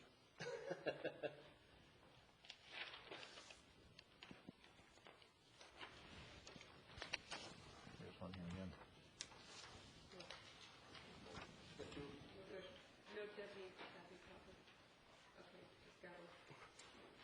Also, I'd just like to, I have something else to distribute. In the last 10 years or so, I've been writing my memoirs of the 32 years that I was with the Park and Recreation Department. One of the areas, and two of the areas that I have here, I'd like just to distribute to you and have you read them. I was on and working with the original committee that proposed the Art Center back in the early 70s. And I think that why we built that Art Center, why we provided a program for art, I think is in here. Also in here is also the history of the Edina Swim Club. I know that's coming up next month. And I thought it might be, this is just it's a rough draft. Nobody else has really seen it. So there's a lot of errors and stuff in it. But I think the idea and the concept, which is in here, I think would be helpful just to have some of the back history. All right. And thanks for doing that, making that effort.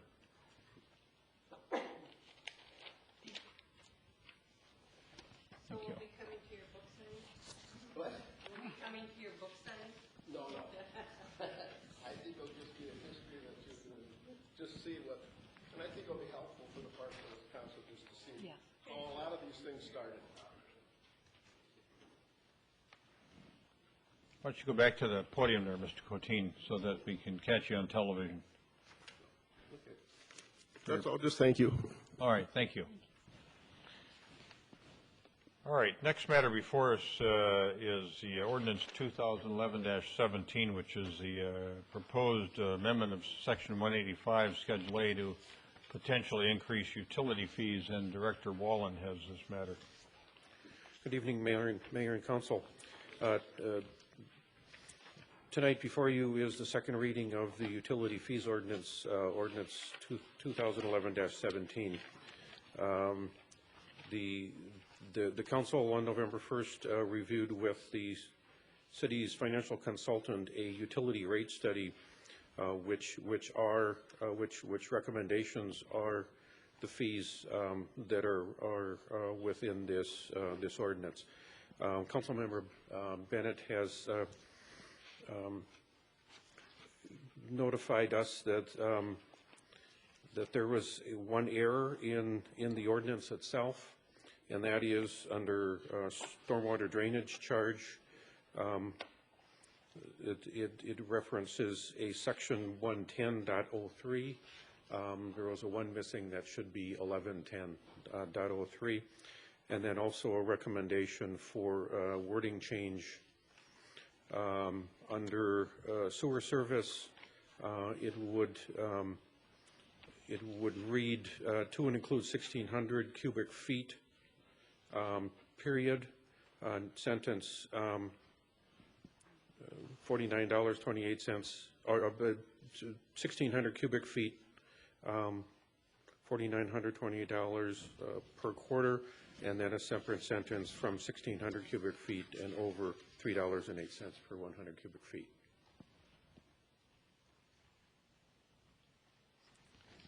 All right, questions for Director Wallen? Member Brindle? Would you restate what you just mentioned? Because if we play back the tape, I think you'll realize an error in just what you said. So, building containing 4 or less dwelling units. Under the single family right. sewer service, it would state a comma be added after cubic feet. So it would be to and including 1,600 cubic feet, comma. Yep. $49.28 per quarter. Okay. Period. And yeah, and what And you then- said, $4,928. Oh, okay. Yep. Yes, I'm And I sorry, just yes. wanted on tape to be sure that it's $48.28. That's correct. $49. $49.28. $49.28. Yes. That's correct. Okay.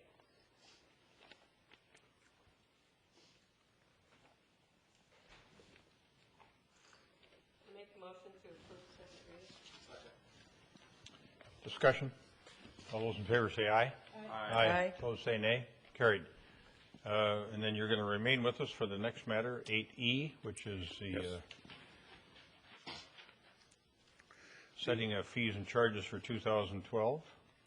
Yes, this is for the first reading of all other fees that are set up under ordinance. Within the Schedule A, there is a shaded area that is a proposed fee for a off-leash dog park. That is to come up later in the meeting. It's shaded just to reference that section of the ordinance has not been set up as of yet, and that would come later in the meeting. But I would stand for any questions if I could. All right. All the proposed changes are in bold? The proposed changes are all in bold, yes. Okay. Questions for Director Wallen? Seems like the fee increases are relatively modest overall. Yes, sir. I did send a question to Chief Marty Shearer of the fire department. For instance, in section 605, some of the fees go up a significant amount. And so my question was, why such an increase? And his answer was that the previous fee was not covering their costs, so they're catching up with some of the costs related to those services. So while we've got some fees that are a few dollars up, we've got some fees that are quite a few dollars up, and that's why. These are some of the, I suppose, ambulance services and a variety of things like that that are costing more than is being collected. There is by state statute a nexus between the fee and the cost for the service to deliver that fee. The manager is responsible for each of these fees. Look at that on a regular basis, and sometimes it comes up that as we're looking at that, there's a catch up. Sometimes it's, I think we're covering our costs. So. Member Bennett. Yes, thank you. Director Wallen, I do have some questions beginning at on Schedule A. The dog license fees. I have a question regarding the purpose of the late charge, and understanding that that may be better directed to another staff member. My question is, since a license fee is relatively minor, it would seem that really the secondary purpose or the purposes of licensing would be to encourage rabies vaccinations, to be able to reunite lost dogs with their owners, more for the enforcement. And in that vein, I would think we would want to encourage people to license. Since our license is an annual one that runs from January on, that does give us a definition of a late period, even though it's not spelled out in the ordinance. But we wouldn't want to discourage somebody from licensing because a $15 or $10 license has now on March 1 jumped to $20 or $25. So my thinking is that since the license is an annual one that runs from January 1 to December 31, somebody who pays late in the year just gets less value for their money. And I think that that would be its own penalty and would really encourage a look at this in order to encourage more people to license and more compliance with rabies vaccinations. I understand that that's a national problem with people not vaccinating their dogs. It could be related to the economy, but we certainly don't want to encourage that and want to do what we can to encourage it. And that fee is recommended from the police department.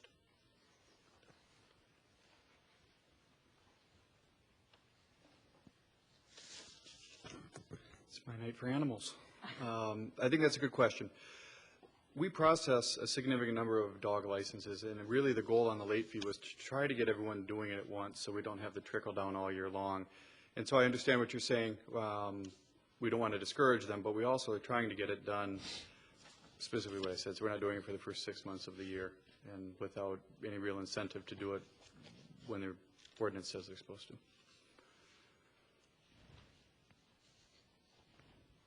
I'm thinking with a community with as many snowbirds as we have in this community, March 1, a lot of people aren't home before March 1, aren't back in town, and if they leave before Thanksgiving or even around Christmas time or even around January, it may not be on the top of their list to get done before they leave.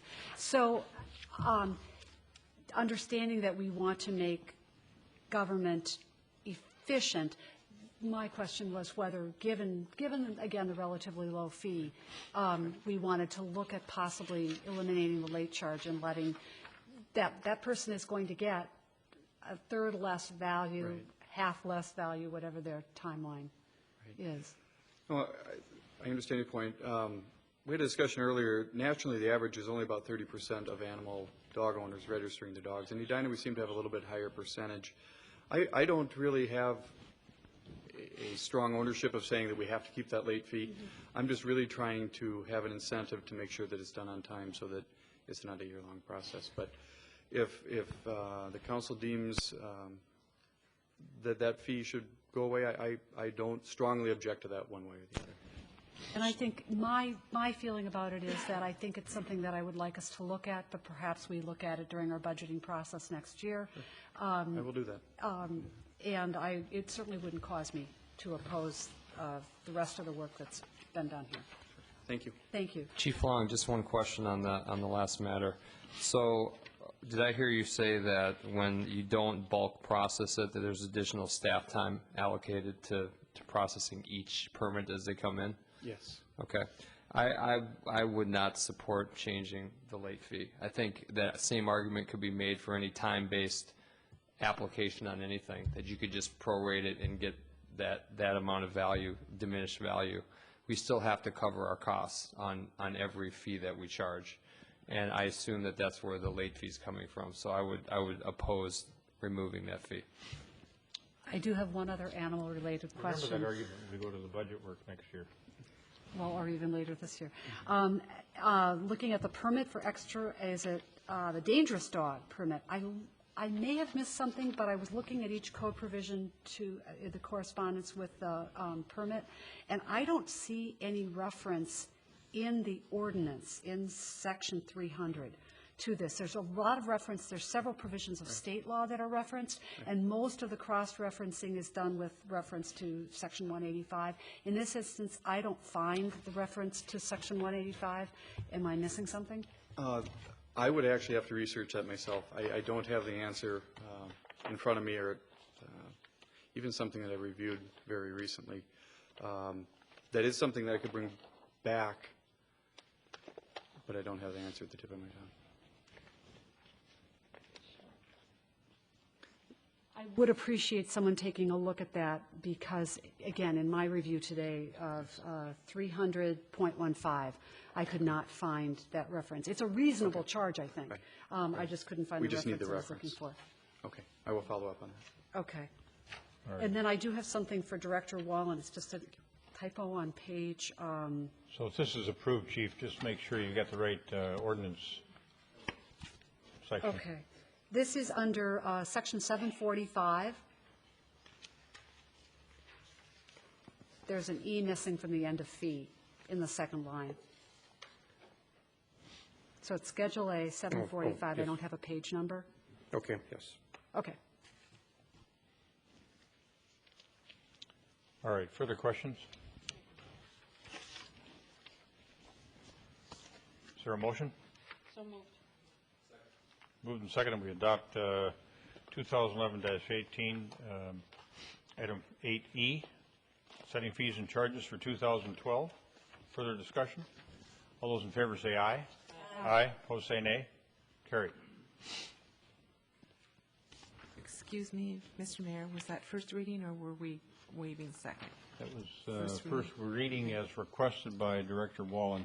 Thank you. I think when it comes back now, you can make that typographical error correction, and then we can get the right ordinance section in there. All right. Thanks, folks.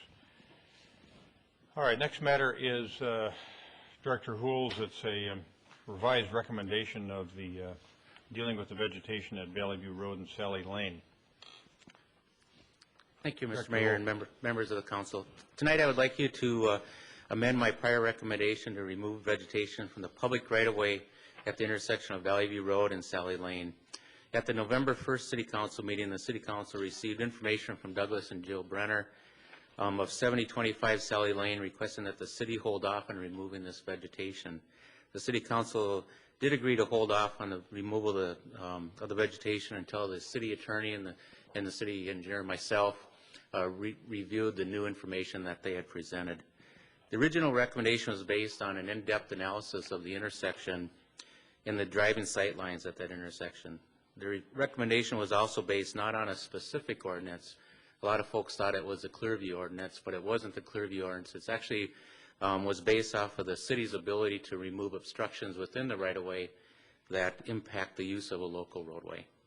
The new information includes an analysis from another professional engineer. This analysis looked at a more simplistic review of the intersection, still using engineering standards. After reviewing both analyses, it is my opinion that both can work. As you know, the difference in two professionals' opinions, if asked, will vary. My recommendation is to start with the Brenner's proposal for trimming the trees. This includes trimming the pine trees to a minimum of an understory I referred to as bringing the bottom portion of the trees up to a height of 6 feet. I will then personally field visit the site and recommend, if needed, to trim or remove any additional vegetation that might obstruct the sight lines. I feel that this solution creates a win-win situation, since this will start a lesser level of trimming, and also the homeowners are more apt to work with staff when they really know what could possibly be implemented at that intersection. So with that, I'd like to either have a discussion or take my recommendation to go forward with what I'm recommending, the new recommendation. Okay. Questions for Director Hull? Member Sprague? In terms of the extent of the trimming, we've got to account for two factors. One is additional growth, and the second is seasonal elements, like in the winter you've got snow that weighs down on the trees and adds to the sightline issue as well. So are you taking those factors into account when determining the amount of trimming that's going to be done? Because I don't think this is something where you want to go out every 2 months to monitor. No, we'll take that into account, but we will be continually monitoring, not every 2 months, but every probably 6 months or more, monitoring that intersection. Member Brindle first. Okay. I am looking at figure 3, which is a photograph. It's kind of a brown photograph, and it's proposed modifications.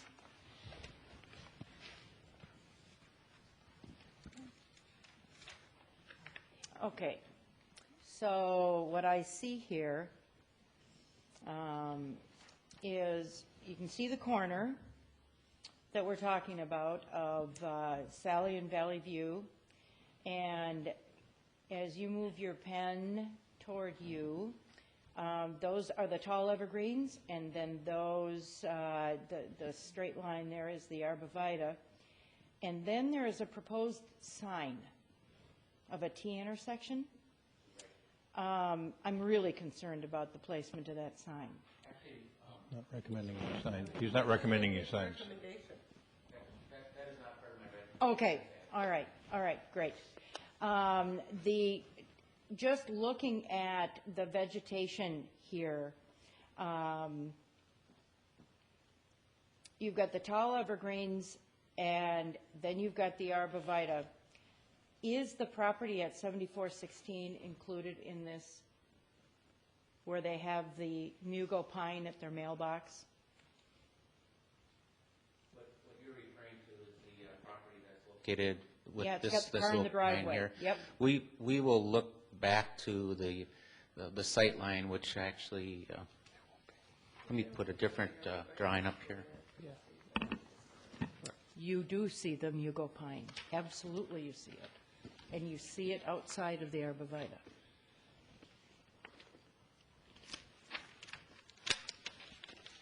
When pulling out to turn at that intersection, I can get beyond the tall spruces, I can get beyond the arborvitae, and it is that Mugo pine that keeps me from seeing what's coming. Yep. I think what I would propose is what you see here is more of a detailed survey.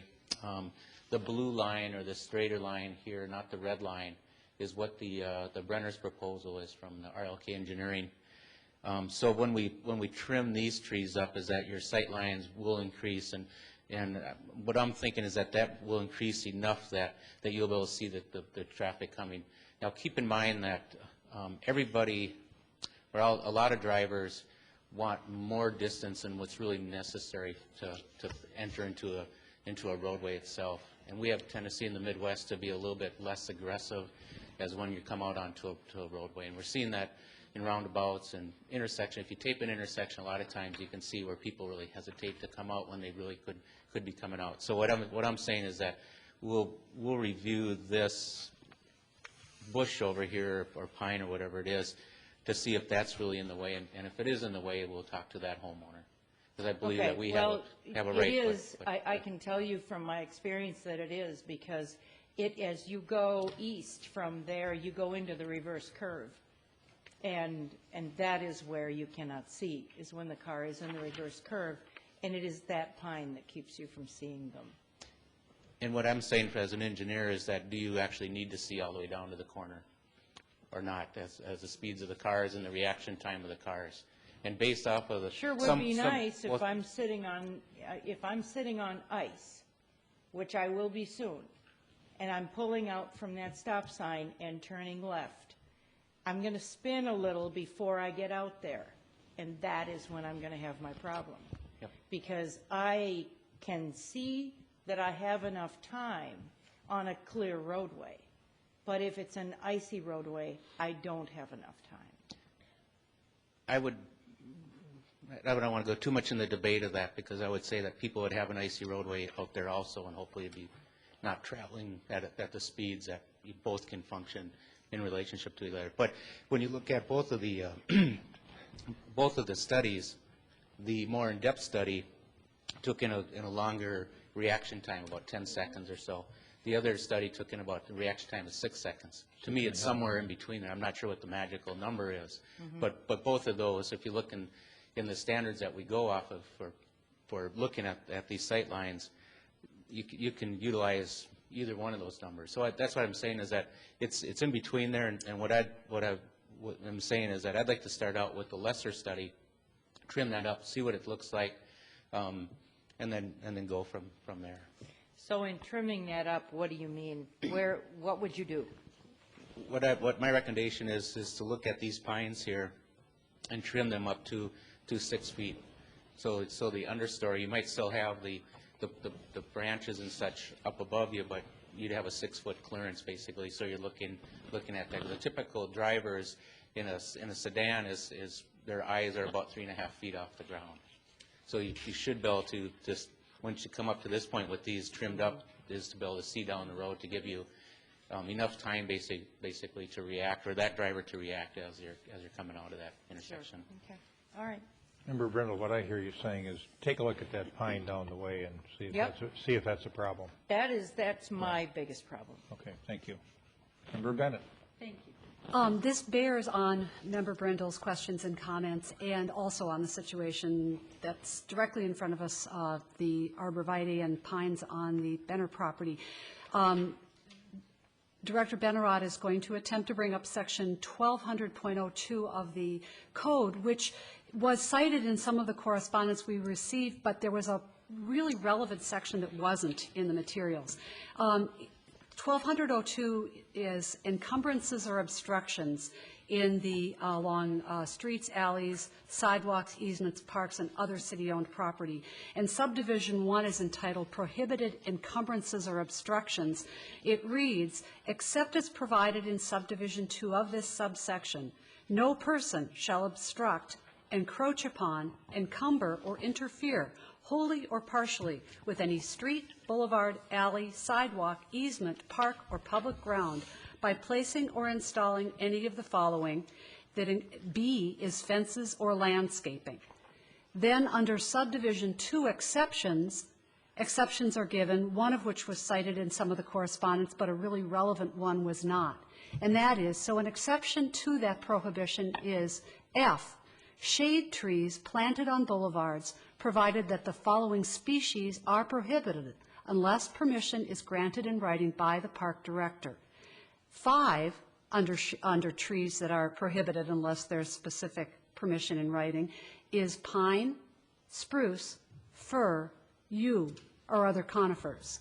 And in reading these sections together, what occurs to me is we encourage as a community the planting of shade trees along roadways. It's a pleasant element of urban and suburban life. But the trees that we discourage, that we require written permission for, are trees that have the properties of the fence that is prohibited above, to avoid precisely the kind of situation that we're dealing with right here, which is that the visibility on the roadway has become impaired. So I look then at one of the sections that was in correspondence that we received, and that is another exception, H, which states that trees and other plantings which overhang the traveled portion of streets provided that the tree or plantings, it requires, in other words, a 16-foot distance between the roadway and the crown of the bottom of the crown of the tree, or 8 feet above the sidewalk. And Director Houle, what occurs to me is that I do see your recommendation as moving in a direction that I can support. However, I would recommend that instead of a 6-foot, trimmed up to a 6-foot height, I would recommend that we go with what we have in code, which is an 8-foot height, reading all the provisions of the code together and understanding that the public purpose that's being sought here is safe use of a public right-of-way on a public roadway.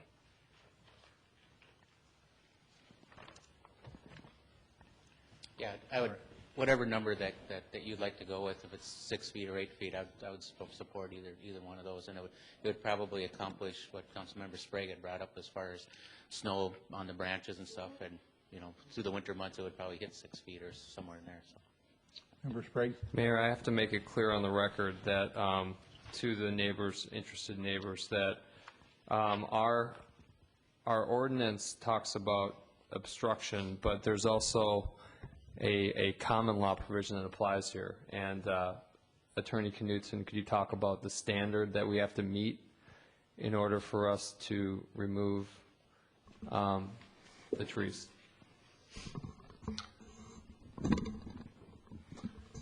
Without giving you a law school lecture, you start with the fact that the city has an easement, I believe 66-foot wide in this location, for streets and utilities. The underlying fee owner owns the fee underneath the easement, generally speaking, to the center of the road, not always generally. And the fee owner can do anything they want under common law in that area, as long as it does not obstruct or interfere with our use of our right-of-way.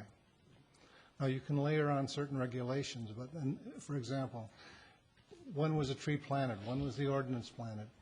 And you have all that sort of thing working together. But here, if we're just talking about taking one step at a time of trying to eliminate an obstruction, which the property owner's engineers identified as an obstruction. And I think this is a very good way of starting out and seeing if it works. And as the director said, if we'll look at that and make sure we have appropriate sight lines, and if not, we will look at it again and take additional steps. But this would be a first good step. The point to the neighbors is that we have to prove that it's a clear obstruction in the language of the common law. And we've got two experts that differ. And based on staff's review, this is a safer method as a first step to ensure that that standard is being met. And that's why the staff recommendation has changed. All right, thank you. Member Swenson. I would support Member Bennett's 8-foot. I was going to go there, and she was ahead of me on that because it matches other parts of our law. It also allows for winter branched snow hanging, and not everyone drives a sedan. If you've ever gone to the Starbucks coffee line, there's not one sedan going through the drive-in. They're all giant vehicles. So I would be more comfortable with that. Are you telling me that the 6 pine trees are all going up there? Because I think in your picture you showed 6 trees. I drove by it today. I didn't count them, but is that, or is there 5 trees because one's back behind the easement line? There's actually 5 trees, and like I say, I'd like to work with the homeowner, be out there, do the sight lines and have them trimming when myself or my staff is out there, so that we trim the correct branches and get the correct site. The RLK study pointed out 2 of them. Per the drawing here, it looks like there's actually more than just two trees that need to be trimmed up, but we'll direct them to trim up whatever's required to get the proper sight line. And my arborvitae in my backyard tend to go sideways when they get snow on them. So I do have some concern about the arborvitae. I have had I can't tell you how many phone calls from people in this neighborhood wanting to know when the work is going to start, what's going to happen, why is it so slow, what's going on. So there is a general interest in the neighborhood as to what's going on. And I think when you get a petition that had that many people signing it that tell us that they feel like there's a danger, I think I'm glad that you're taking it seriously. I think we have to. I don't think we have a choice as a community. So I would support 8 feet. Talking to the homeowner, I would suspect that it's either going to happen this weekend or the following weekend. Okay. I'll pass that on. I don't use this word very often, but I think it's really quite an elegant solution. It accomplishes public safety purposes. We don't have a clear view zone code violation. We're going to remove obstructions that interfere with the sight lines, and we're going to leave the homeowners in a position where they continue to retain the bulk of the aesthetic value and the screening value of those trees, and we've saved them a tremendous amount of money. I think this is the kind of solution that we ought to be looking for whenever we can do it, and I applaud the council and staff for coming up with this, the council for supporting this solution and the staff for coming up with this notion of how to approach it in a prudent and cautious way and accomplishing all the goals we want to accomplish at the same time. So, well done in my opinion. Thank you. With one caveat, Mayor, and that is if and when the street reconstruction happens, and if the sidewalk goes in as planned on that side of the street, then those arborvitae are going to have to be moved. At that point, they are a clear obstruction.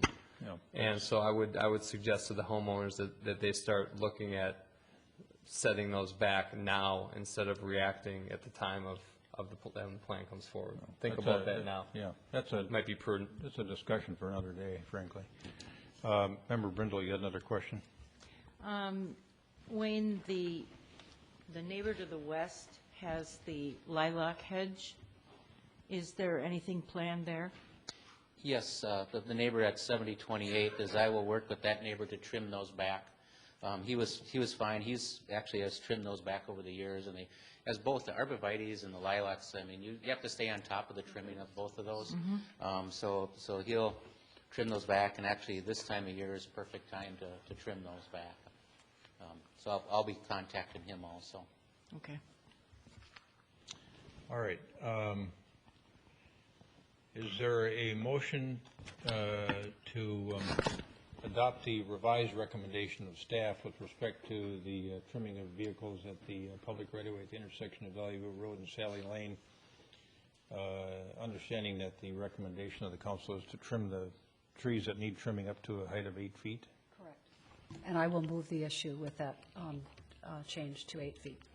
I'll second it. Further discussion? Yes. Since it was Wayne's recommendation to go to 6 feet, can we start at 6 feet and find out if that is sufficient and then go to 8? No?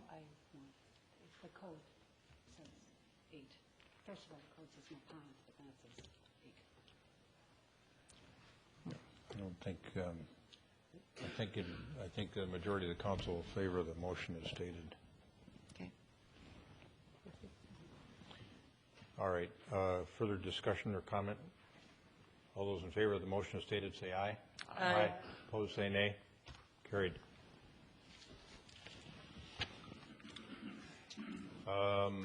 Next.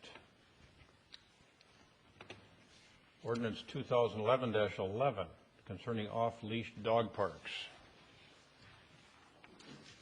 Chief, get this matter. You are right. It's your all animal night, all four-legged creature night. Tonight I'm presenting a ordinance that will address the off-leash dog park that was approved in 2006. This is the first year that we have set the fee from the police department. It has typically come from the parks department. And as we tried to connect the fee to the ordinance, similar to what we talked about earlier, we couldn't find one.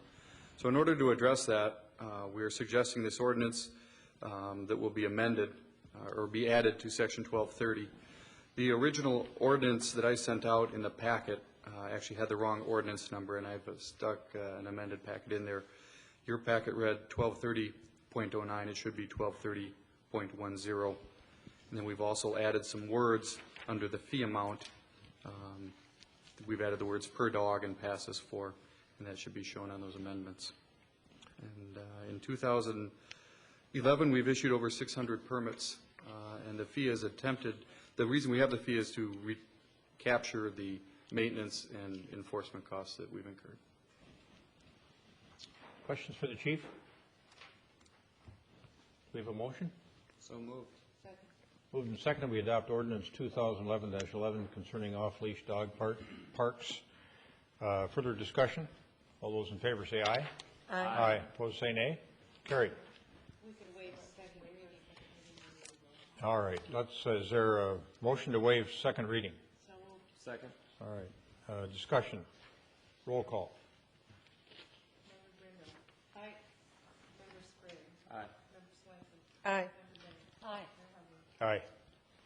Thank you. Next matter is ordinance 2011-19. The chief is back. Concerning control of traffic and vehicles. Yes. An issue was brought up to the police department about a month ago regarding traffic enforcement by the high school, which is first what brought my attention to this particular ordinance. State statute has changed over the last few years that had no longer given authority to the people that were directing traffic up by the high school, despite the fact that we had trained them and given them the authority to do so. And as we began to look around, we understood that even the traffic direction that we're doing with our volunteers was not necessarily fitting state statute. Events like 4th of July or running or walking events where we have a large number of people helping us direct traffic. In order to address that, we proposed an ordinance that will allow the police department to train and approve the people that are going to be allowed to direct traffic on the city roadways. And that's what this ordinance is attempting to address. We will put information out on our website so that if this ordinance is approved, people will know the process on what they have to do to get approved to direct traffic. This isn't something that we've had an overwhelming request for. We just want to make sure that we are in compliance. If it is approved, I would ask that we waive the second reading. All right. Questions for the chief? Member Bennett. Yes, Chief Long, what activities may someone operating in this capacity conduct? For example, may they wave someone through a stop sign? Can they issue a signal that is in contradiction to a regulatory sign, for instance? Yes, they can override the traffic control device that is at the intersection. However, they cannot provide enforcement. They don't have the authority to write citations. That would have to be done by the police department. And given that ability to waive traffic through a stop sign, for example, will the training then include elements of managing pedestrian? I'm thinking of particularly by the high school. My children are past that without incident, but I do understand that there has been some incident there, and or with respect more to the traffic controllers than actual pedestrians. And with concern for moving people around the area in a multiple of ways, will the training include being aware of all the different ways that people are moving around and managing those all safely? Great question. And I think we do need to do a better job, and this will help us do that. But I think when we approve, we're going to approve specific locations, not just a generic traffic director. And during that training, that's something that we're going to have to do a better job looking at, is how are the pedestrians crossing the road, in particular up by Valley View Middle School, where there's a mid-section crosswalk or mid-block crosswalk. So we will do a better job at that. Member Sprague, were you going to ask a question? All right. Where do you envision the training taking place, and really in a little bit more detail, what kind of training will they get? Right. The training will, it can take place at one of two places. We will either practice at the police department or we go down to the training center. One of the things that we do right now is we train our explorers down at the training center, and we have a specific block of training that we do for them so that they can help us with some of our events. And the training will really be based around the same thing. It's going to be very basic traffic direction. I don't want to put a volunteer or a civilian in a position where they're going to fail or get hurt, so we're going to have to look closely at the locations. One of the places that we direct traffic on a fairly frequent basis is Christ Presbyterian Church on West 70th Street. That's a very hectic intersection, and I'm not sure that I'd want to put a civilian in charge of that. And if the Edina Police Department's not doing it, usually the State Patrol is doing it, and I think we're going to stick to that. Member Brindle. Will there be a fee? We are not going to assess a fee. And the reason that I didn't put a fee into this ordinance is at one point we were actually directing traffic up at the high school, and that was taking a significant amount of our resources and time. I look at this as something that should be a service to the community that we'll eventually get our money back from, in the fact that we don't have to go perform that duty. I would move this then and waive second reading. Second. Discussion. Roll call. Member Sprague. Aye. Member Swenson. Aye. Member Bennett. Aye. Member Brindle. Aye. Mayor Hovland. Aye. Excuse me, aye. Thank you, Chief. A lot on your plate tonight. There was, thank you. All right. Last item on this portion of the agenda, ordinance 2011-20 regarding real estate signage, and Director Teague has this matter. Yes, thank you, Mary. Mayor, members of the council, before you is an ordinance that increases the size for temporary real estate signs in the R1 and R2 zoning district. The increase is from 6 feet to 10 feet. A couple of months ago, the city received a complaint in regard to the size of these signs. Upon our investigation, we discovered that most all of our real estate signs in the city exceed the 6-foot standard that exists today. We then did a survey of 17 surrounding communities and found that 10 of them allow a square footage larger than our 6 square foot.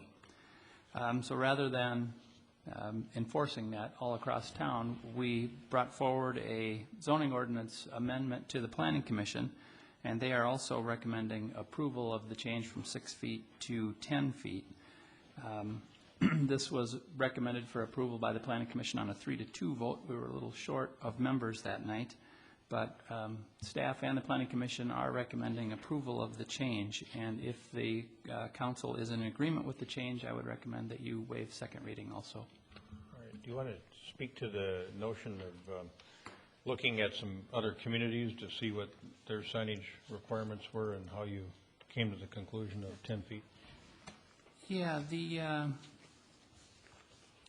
that report or that survey was included in your packet. It's on page 2 of your real estate sign ordinance. You've come up with a recommendation that we do the same thing Bloomington does. Yeah, it ranges anywhere from 8 feet. Coon Rapids, Egan allows up to 16 square feet. We settled on the 10-foot requirement in just measuring some of the signs that we have out there, and I included a couple of pictures. The one that shows the 10 square foot seemed pretty standard and reasonable. It follows the city of Bloomington's requirements, and that seemed to be a reasonable number, kind of in the mid-range of all of those cities that we surveyed. Member Swenson. Well, I have 2 points. It doesn't actually really follow Bloomington because they limit the height to 6 feet and we limit the height to 10. And one thing I noticed is we're in 44% of the communities you looked at that have 6 feet. At 8 feet, that's 22% more. So if it's 8 feet and under, you're at 66%. So to move to 10%, we become in the minority. I'd like to ask you about the complaint. Was the complaint from someone who had a sign that didn't comply, or was the complaint from someone who didn't like the size of the sign and called up and asked us what was our rule? Yeah, it came from an area where there were several homes for sale. Each, I believe there were 3 in that general area, and they did exceed the 6 square feet. And did they exceed it because they had little taglines hanging down that added to their square? That's correct, yeah. And I would say that I don't have a need to go beyond 8 square feet. Unfortunately, 8 square feet doesn't quite do it for what you gave me. So I might go to square inches if it allowed for an open house sign and the name of the realtor underneath. But I don't, when we start getting all these things hanging down below, I don't think it adds to the look in the community, so I guess I can understand where that that sign proliferation issue comes up. So personally, I would rather be more at a minimum than a maximum, and we don't match at 10 feet. We don't match Bloomington because we allow the sign to be much higher, which also is. I would like an opinion from our resident realtor. Thank you. Right now, based on the ordinance, I think every sign in Edina is non-conforming because nobody just hangs a real estate sign itself, very few people. You're going to have, at minimum, I think the old way before the internet was you'd have your sign writer on there. Right. That in and of itself would put you over the 6 feet. Right. Now, you also will have, and for years, the practice has been to put the website for the house, 123applestreet.com, and now there are text and mobile writers on top. So it's not the proliferation of a bunch of stuff hanging off, it's the on top as well as on the bottom. The height limiter should be easy enough to figure out. It's a standard post, and the text writers are, for the most part, a standard size. So we could bring down the height.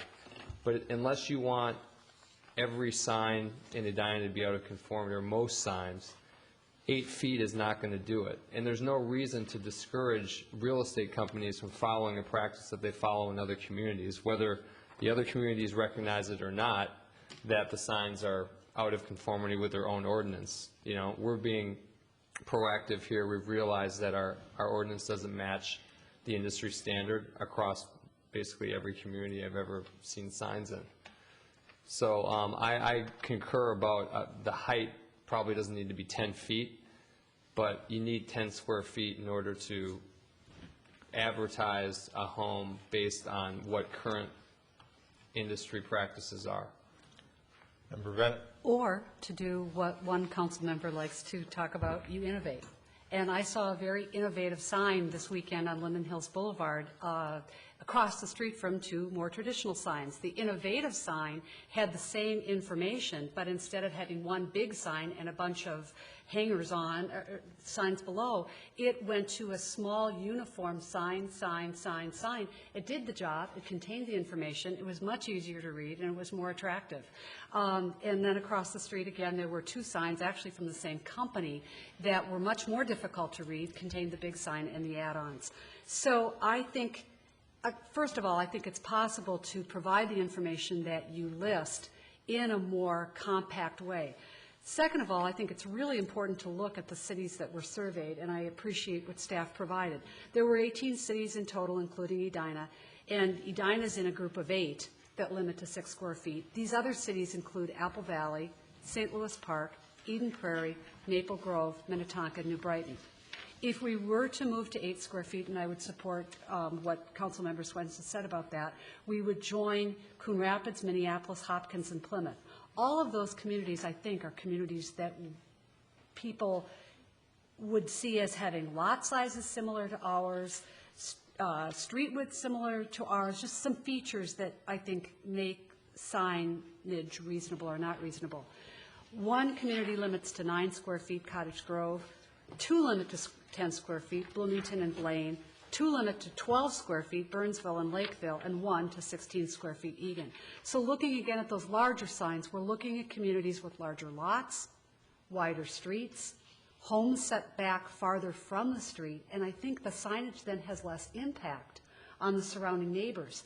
If we go to 10 square feet, I think we will be putting some neighborhoods in a forest of posts and lawn signs, and I don't think that's balanced. I don't think that's balancing the realtors and home sellers' rights with the rights of the people who are not offering their homes for sale at a time.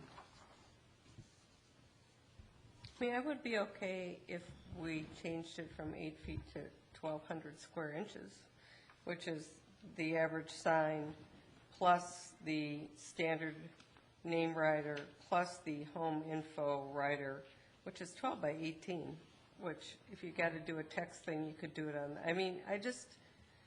So you want to ask every broker doing business in Edina to change all of their signs No. based on one complaint. No, I'm telling To you. me, that doesn't sound very balanced. They have a standard sign, they have a standard name writer size, and then the only other thing that you're looking at is whatever this 12 by 18 is, which is what's on top.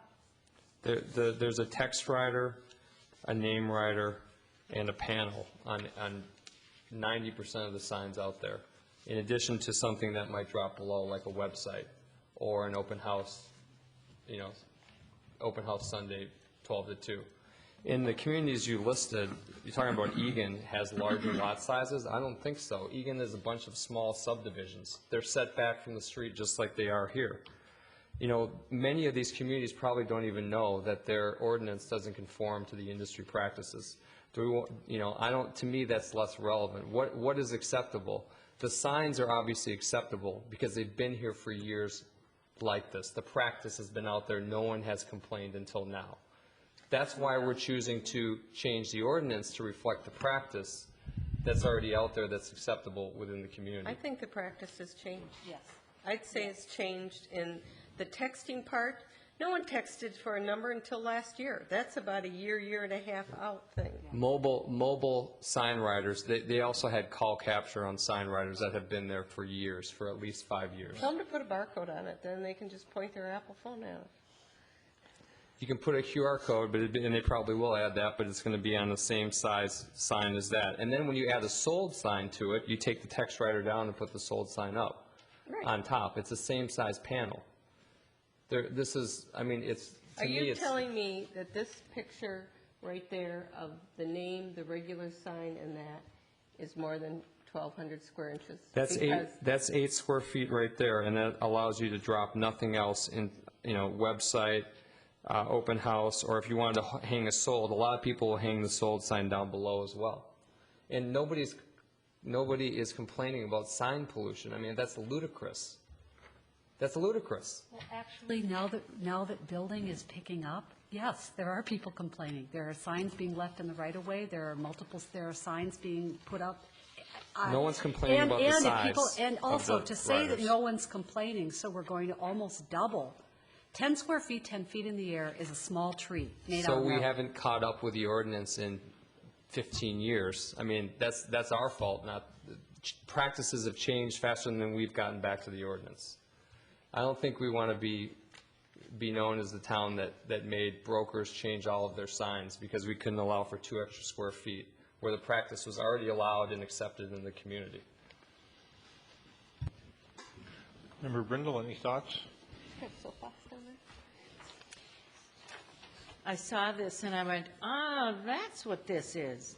So basically what we're doing is allowing what's already happening. That's all we're doing. We're just adjusting to what the market demands and the way that signs are put up. And if Lund's or Byerly's or some other large store decided that they didn't get enough traction because their sign wasn't big enough and they started making larger signs, larger than what we allow on the outside of the building, would we therefore change it because times have changed and people need larger signs because people drive faster and they don't notice buildings as much? I mean, you can use this argument for a lot of different things that I don't think I want to do, so. That's How a different. How about the 85th percentile? You're in a 30-mile-an-hour speed limit, and everybody's going 45 in the 85th percentile. You don't change the speed limit to 45. No.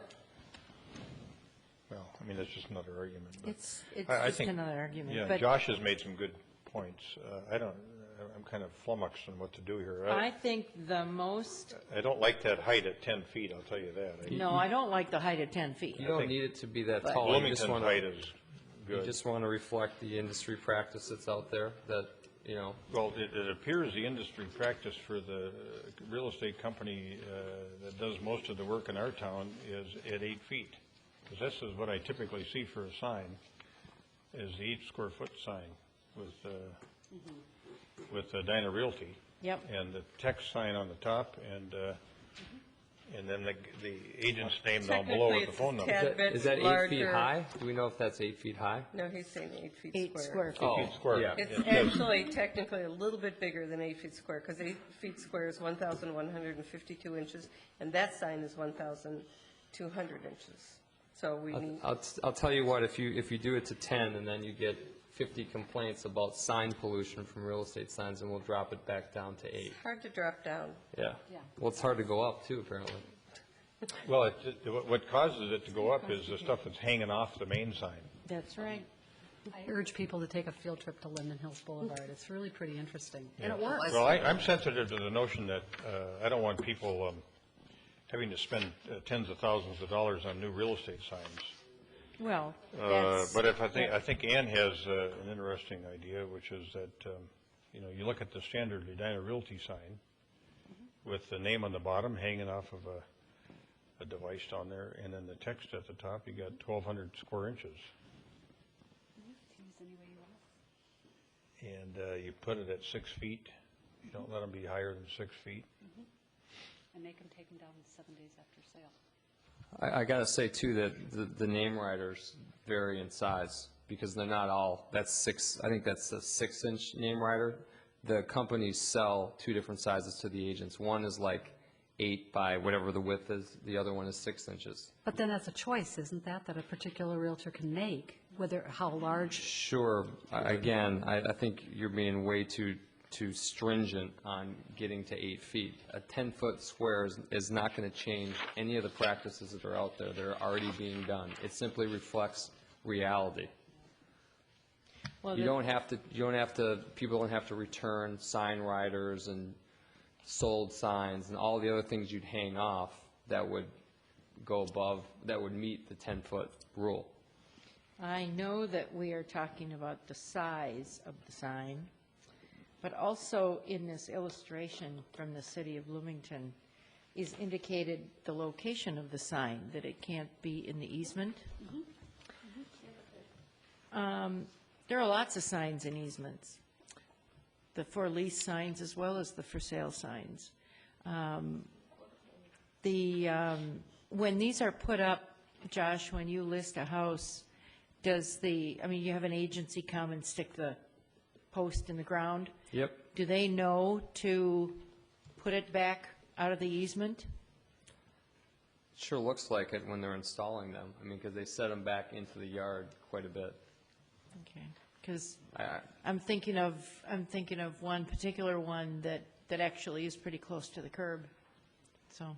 I don't think that would be as much of an issue as is the size circumscribing to 8 feet. That a lot of signs are going to have to be. Oh, no, I agree. It's a totally different issue. But I'm just saying that I've observed over that. time, have you seen, it appears that over time, things have changed in this industry. What you worry about is what's the next step?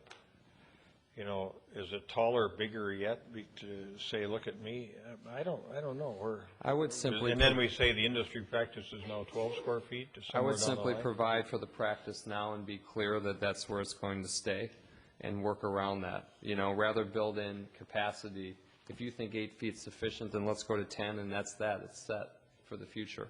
I don't share that view, but I don't think you have to go above 10 in the future, because that allows for 2 combinations of smaller signs underneath or one bigger one, or the one sign up above, whether it's the sold rider or the text rider that goes up above. So they could drop the size of the one on top if they wanted to increase, the size of the one on the bottom. It gives them enough to work with, given how you sell a house in today's market. That does create the question. Regulation, you've identified a need because people are doing it. The regulation has to be changed. But I guess a better question would be, is the current regulation impairing the operation of real estate sales in Edina? And I don't see any indication that that's the case. I don't see that there's any problem in people finding information about homes that are for sale, acting on that information, and those sales taking place. I don't understand your point. My point is that you're recommending a change that's almost 100% greater than what we currently have, 6 feet to 10 square feet, and you're recommending a change that's beyond what 66% of the cities who were surveyed do, but there's no indication that there's any problem with real estate sales in Edina with the current regulation. So with a recommendation to move to 8 square feet to permit what is shown in the sign that Member Swenson and Mayor Hovland have talked about, with the hanger below and the text and code number above, I think that seems like a fine move. And again, there is no indication that, in fact, there's been any impairment or problem with the market in real estate sales. There's been no impairment because we haven't enforced the regulation that's on the books. If we decide to go and enforce 6 feet, there will be impairment. Nobody signs. The only thing you'll be able to have left would be the, as it says here, the normal broker sign writer. That's how it would stand right now if we chose to enforce the regulations that are on the books. So that would be an impairment. We're simply not enforcing the ordinance, and there are other communities that are not enforcing it as well. So do you want to be in touch with reality of what the current practice is that's not causing harm, that's allowing an industry to market the way that its consumers want to be marketed to in that market, or are you going to go to a interim step that doesn't allow the current practice to continue, at least on the books? I think you'd be better in accurately reflecting reality and having an enforceable ordinance, and having an ordinance that you don't enforce because it doesn't reflect the current realities in the market. Who are the two largest real estate companies in Edina? I mean, Edina Realty, and then would it be Coldwell Banker? Is it possible we could table this to the next meeting? I'd like to have some input from the two largest real estate companies in town as to what they think they need for signage. Those comments are in here. Just from John Waninger. No, it's from, well, I guess he references Leonard McKinnon, who's the marketing director for Coldwell Banker. So is there anything in here from Edina Realty? There was, Carrie, I sent correspondence from Sherry Schmidt, who is the, yeah. The signs on Linden Hills Boulevard, by the way, are Coldwell Banker. Well, that's great. It's one parcel out of 26,000 listings. So anyway, Sherry Schmidt did forward similar. Who is she? Sherry Schmidt runs the 6800 France office of Edina Realty, the corporate location. You know, what I see, if in fact we keep it at 6 feet, or even 8 feet, and limit the riders that would otherwise be connected to, say, open house or on creek or whatever, what I fear could happen is that we'd have actually a couple of signs on that piece of property, a big sign saying for sale and a small sign saying we're on the creek or whatever. So I think that's an even bigger problem than we're discussing here, is then you'd have the need to get that information out, but the inability, if we enforce the ordinance at 8 feet, to connect that rider onto the sign. So the realtor is going to do whatever they can do to get the point across. So I think we create a possible situation where we may limit the sign square footage because we just don't want big signs, but then we end up with a medium sign and some small signs, just because they want to get their point across somehow. The other, you're going to be putting Edina home sellers at a disadvantage, because the person in Bloomington could have the agent contact information, which you need, which at a minimum is a 6-inch rider, and then they will also have on the park, on the creek, whatever the descriptional elements are, plus the standard text mobile rider that every big company has on top. But in Edina, that, you won't be able to put, you have to choose either between your name or the secondary descriptor or the sold. But Josh, it's, recognizing that the Edina Realty sign here in this photo is non-conforming to the ordinance. I have never had anybody at Edina Realty, or any real estate salesman I've known over the years, ever tell me that the signs were not big enough. That's because they are going to tell you because they're using a sign that's bigger than our ordinance. I don't think I'd bring it up if I were. I don't think they even know. I don't think they know. I bet they, if you asked most of them, they wouldn't even have any idea. And I'm that sure they were the cities that non-conforming. have a 6-foot, I've been in Apple Valley, I've sold houses in Apple Valley, Egan, all throughout there. They all have the same signs everywhere. If a company knew a city was going to strictly enforce an undersized ordinance, they would have to print signs just for that city. Now, what benefit are we creating for the community by doing that? I just don't get that. For the businesses that are housed here, we have 2 corporate headquarters here, Coldwell Banker and Edina Realty, and lots of home sellers, over 2 square feet. That's going to make the aesthetic difference in the community? And I'm not the one recommending this. This comes from the Planning Commission and from staff. What I'm saying is I agree with You're doing those a good job. two bodies. I mean, just because I know the practice that's out there and the realities. It comes from the Planning Commission on a 3-2 vote. You can almost not have a weaker recommendation. So it's disingenuous to say that it comes with a Planning Commission It's not recommendation. disingenuous. It's a majority vote.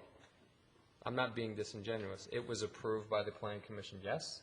Yes. Okay, and the staff recommendation is 10 feet. So it's not me bringing it forward. It's staff and the Planning Commission that has recommended 10 feet. So How much do you think, excuse me, Member Swinson, sorry. It's okay. Could I offer a compromise? Since I started out with the first aid. Carrie, do you have a calculator there? What's 1344 square inches in square feet? 1,344.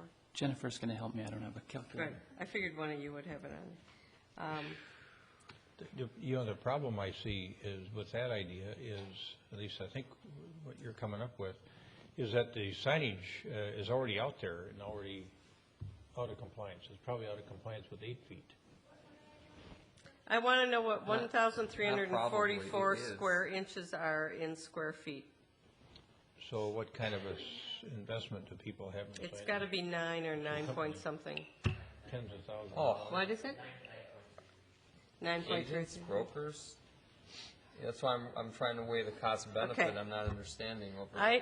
There's one salient point that I will take. Well, there were many salient points that Member Sprague said, but the one that I'm going to pull out the most is that we don't want to ever put our residents at a disadvantage. I think there is a point that you need the name of the realtor. Obviously, this little texting thing on the top is important. All the signs are standard size now, so we're not going to cause angst over the main big sign that hangs from the post. And it seems to me that you probably need one more sign that's 6 by 24 hanging below, which gives you 1,344 inches. So I would say that if we could put our rule at 9.33 square feet, that would allow the on the creek or open house Sunday or whatever it is that you want to hang to give information so that a resident is never at a disadvantage. I guess I could live with that, but I don't like the idea of, well, let's just go up to 10 or 11 or 12 square feet to cover any other signs that might come. I don't really want other signs that might come. I guess that's my point, but I can understand that you don't want people to have to remake signs and that you don't want your sellers to ever be at a disadvantage because we can't highlight something special that their house brings. I also don't want to have an ordinance that doesn't reflect the current realities. I mean, let's have things that are enforceable. If we're going to... I'm trying to pick something that I think So is enforceable. the only issue is, if you're 0.1 inches off, that's why I prefer building in a small buffer. That's why 10 to me is reasonable. You're not gonna go out there and measure. You know, I'm thinking of, for instance, I'm thinking about the text writer and the broker panels. If one is 1 inch bigger than the other, now they're still going to be out of compliance if we're at 9.34. You know, let's make sure we have a number that will encapsulate what's out there, because there's going to be some variance. So you just tell them what the area of their different signs you recommend to fit this ordinance, and don't worry about. I think it's important to remember that we just spent part of tonight's meeting discussing something that we've discussed before, which is a situation that existed for 19 years that was out of compliance with code. Okay. And I understand people's need to do business effectively. I do understand that. I also understand that we're a community of really varying lot sizes and street widths, and when there's a lot of real estate activity, it does have an impact on surrounding neighborhoods. And I'm trying to strike a balance. I think moving from 6 feet to 8 square feet is striking that balance. I understand that there's some concern about expressing it in inches, but because people speed, you don't change the speed limit. And that's sort of what this argument appears to be. It appears to be that we're going to arrive at a limit that matches what people are doing, not what the regulation is. And because people haven't been complying with the regulation, we're going to change the regulation, and we're going to change it dramatically. And I think that the discussion is not focusing on the impact that that's going to have on the people who are going to be looking out on those signs. I'm actually focusing on the impact and saying the current practice out there is acceptable. We don't get any complaints. It's the same practice as done in other communities. No one complains about the size of real estate signs in this community, other than one person who brought this up, that is showing us that our ordinance doesn't match what's acceptable in the community. When we set an ordinance and a regulation, we're talking about what's an acceptable practice in the community. At this point, I think it's safe to say that these signs are an acceptable practice in the community. No one is complaining about sign pollution from real estate sign writers. So all I'm trying to do is reflect what is an already acceptable practice into the ordinance. With regard to the vegetation, it hasn't been out of compliance. It depends on how you define obstruction, and that's why we had to temper the solution tonight, because we weren't comfortable proving clear obstruction with one person's report when there was another conflicting report. It was the common law standard that threw it off. There's nothing wrong with our ordinance. That ordinance is subject to the common law standard, so it's a different deal altogether. And there's no harm being created here as there is with speeding. There's no deaths at stake, and there's no reported issues. This is a solution that is reflecting an acceptable practice. And if it's 1 foot more, that's not going to be the aesthetic difference in Edina. 1 square foot more will not make the difference in the aesthetic. I'm willing to argue that tonight. There is an aesthetic difference in what's depicted in the packet, and what I'm seeing at 8 square feet does fit with what I see more commonly in the community. There is more symmetry to it. I think it's less obtrusive.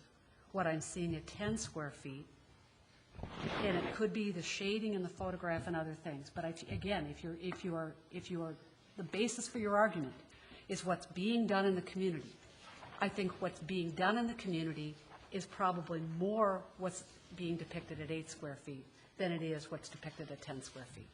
And that's simply incorrect, because if you take a look and do a sign survey, you'll find that everyone has a text writer, a panel, and a name writer. Many people have secondary sign hanging off the name writer, descriptive, website, and sold, because we sell a lot of houses in Edina.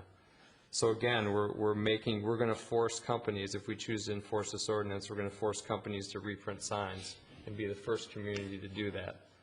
So I look at the cost and the benefit of this practice, and we're arguing over 1 square foot. That's the cost to you in aesthetic. The benefit of adding that 1 foot to me is much greater than the cost of leaving 1 square foot. So I would like to move that we approve the ordinance as suggested, unless you have a caveat on the height. And I could accept that amendment. But I'd like to move acceptance of the ordinance as proposed. Second, and in discussion, the proposed ordinance is to 10 feet. To 10 feet high and 10 feet? 10 square feet. And the height? 6 feet. I think, Bloomington Carrie, do you know standard? the height from to the top of the, it's going to be very similar on every sign. You know, the posts are very standard. Yeah, we didn't measure the height, so I'm not sure. The 10-foot height, that's the existing code. I was just surprised that most people had 6, but You know, I think I'm gonna support you, Josh, but this really makes me upset the more we talk about it. I feel like there's been sort of serial offending going on here. Because when you look at all these different communities with all these different standards, you've decided, or the real estate industry has decided, they can just do whatever they want to do with respect to signage size. And it's, you know, we've got these signage requirements for a reason. Some of these communities are just like ours, as Member Bennett said. But now, industry practice and industry investment and the lack of general complaint has pushed us into the position as a council where we've got to kind of back up the real estate community here on what they've been doing for a long time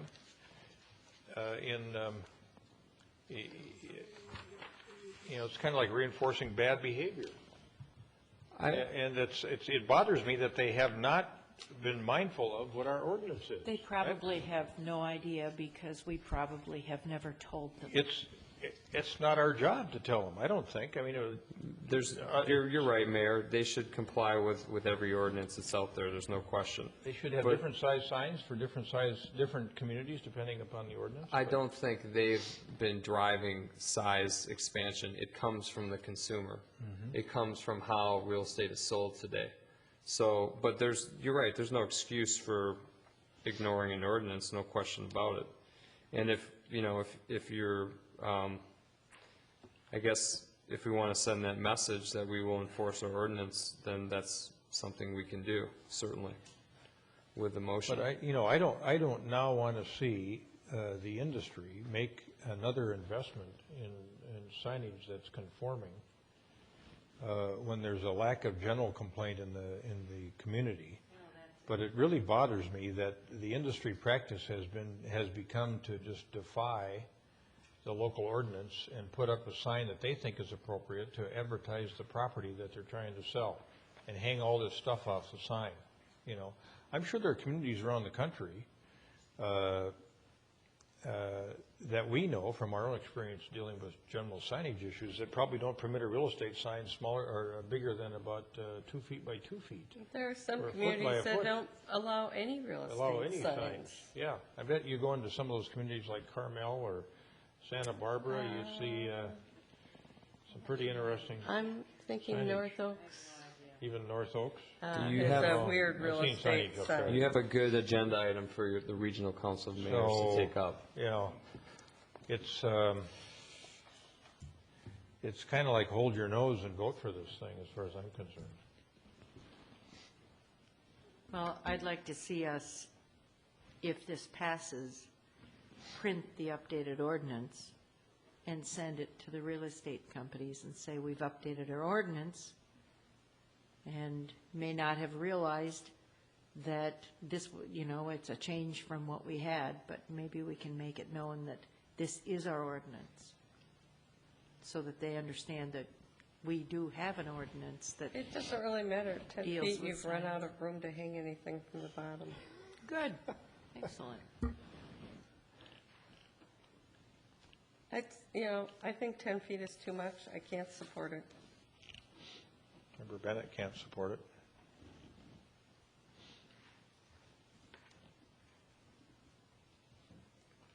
Call the question. Well,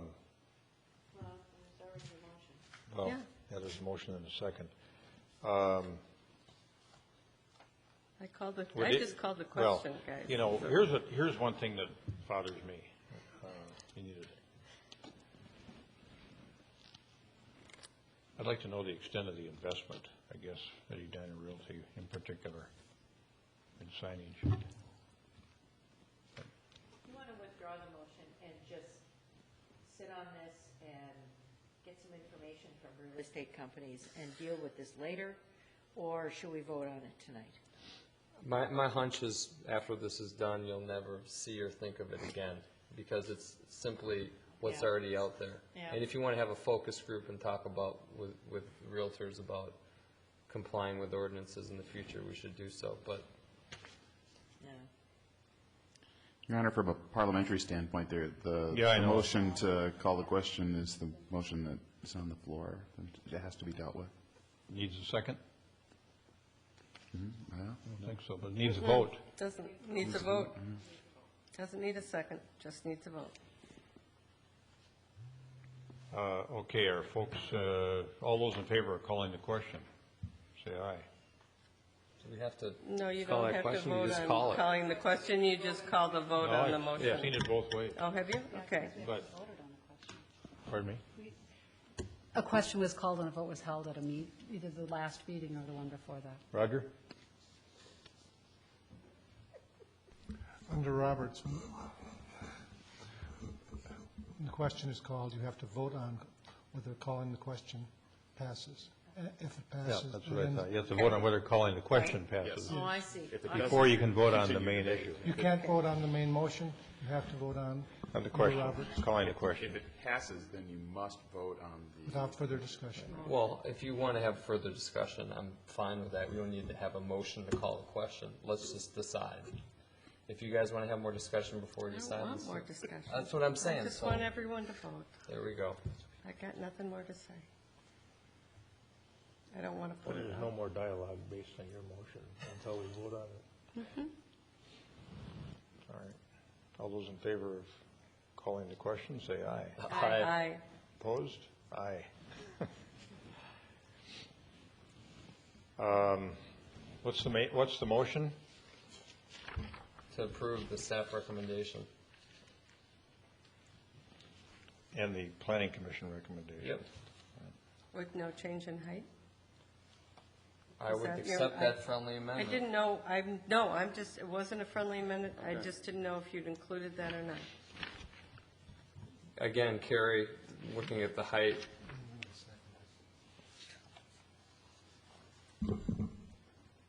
It would seem reducing the height isn't going to have a big impact. I think, look, these pictures, I'd be surprised if those signs are taller than 6 feet. you do 8 feet and be fine. Well, it's not going to matter to Member Swenson anyway, but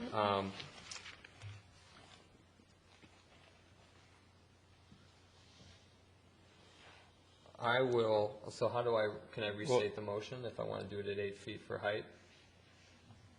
No. You got a motion and a I second. can withdraw. You can withdraw your motion. I will withdraw the motion. And I'd Withdraw like your to- second?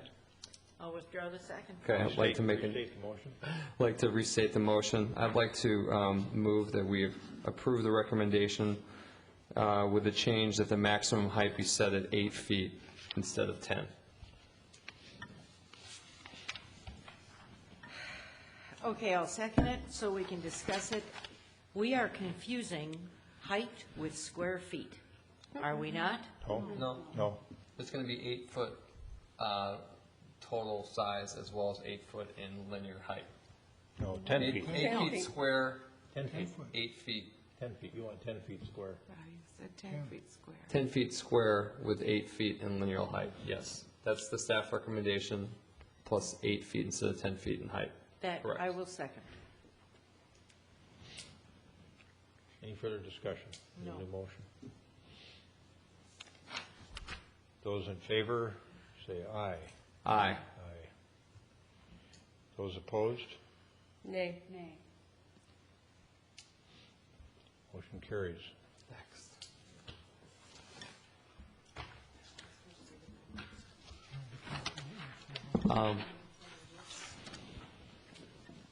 I'd like to request that we We need a roll call. I'd like to request waiver of second.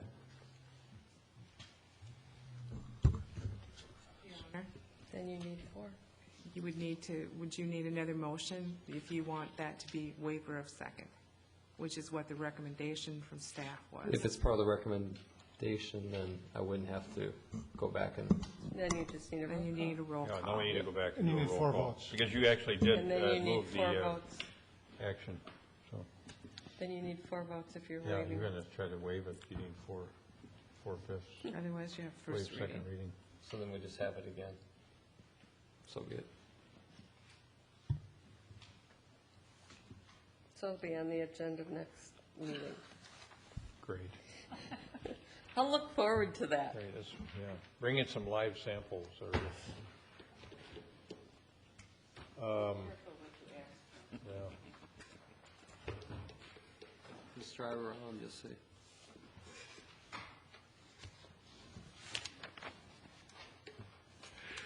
Okay, correspondence and petitions. Are we moving on? Indeed. Come on, hang in there. All right, anything other than what we have on the dais for correspondence and petitions? Nope, there were a couple that came in very late in the day, the notes about Southdale in particular, and we have prepared those and distributed them to council. Can we use this opportunity then to respond to the correspondence we got on 70th? Because I did email one of the participants back who requested that we be emailed and basically stated that what I would request tonight is that we would continue to do police monitoring on the frontage road and 66 as to speed and, you know, passing school buses and things, safety issues like that, but that we couldn't do any traffic counts or any speed machines because of the snow. And that I would ask then the engineering department next spring to do some speed and traffic counts on Normandale and 66 to see if it had changed. That would also give us a little bit of time because, as you know, when we've had street reconstruction, traffic changes. Sometimes it goes back completely, sometimes it doesn't. So that would give us a chance to see what it's done, and given it people some time driving to make the decision. Is that would that be That's okay one to of my- request that? Yep, that's one of my recommendations is to do that. Not only that, but also what we'd like to do is include this in our traffic safety report. We actually have our meeting tomorrow that goes to the Edina Transportation Commission to not only monitor what that might have done to the surrounding community, but also to look at Normandale roads, both sides of the highway, 66th Street, to see if we can fit in bike lanes and if we could potentially drop the speed limit down. I'm not sure if they would actually fit into those areas or not. I know the frontage roads they would, but not 66th Street. We need to And look at I the think way- they had a request for another sign entering the do not, one-way do not enter, they felt might be important.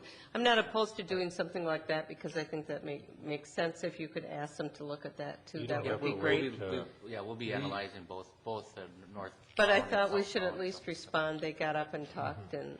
I did speak with that group out in the Wayne went out lobby, to meet with them. and basically told them what I just told you right now, is that, Okay. so the traffic Great. safety report will actually end up on the Transportation Commission's agenda next week on Thursday, the 15th, at their regular scheduled meeting. By way of context too, the ETC, when I was on it, we dealt with the 66th Street speed limit. We reduced it from 35 to 30. Remember that fun discussion? Yes. And as part of that, we looked at considering bike lanes at that point, and I was under the impression there was not enough curb to curb to do anything about that. So maybe things have changed. The other suggestion I made to Ms. Seaver when she contacted me was to go through the TSC process, since they want regulatory signs and crosswalks and things like that. And then if there's nothing regulatory signs can do, then they can take it to the next level with the ETC.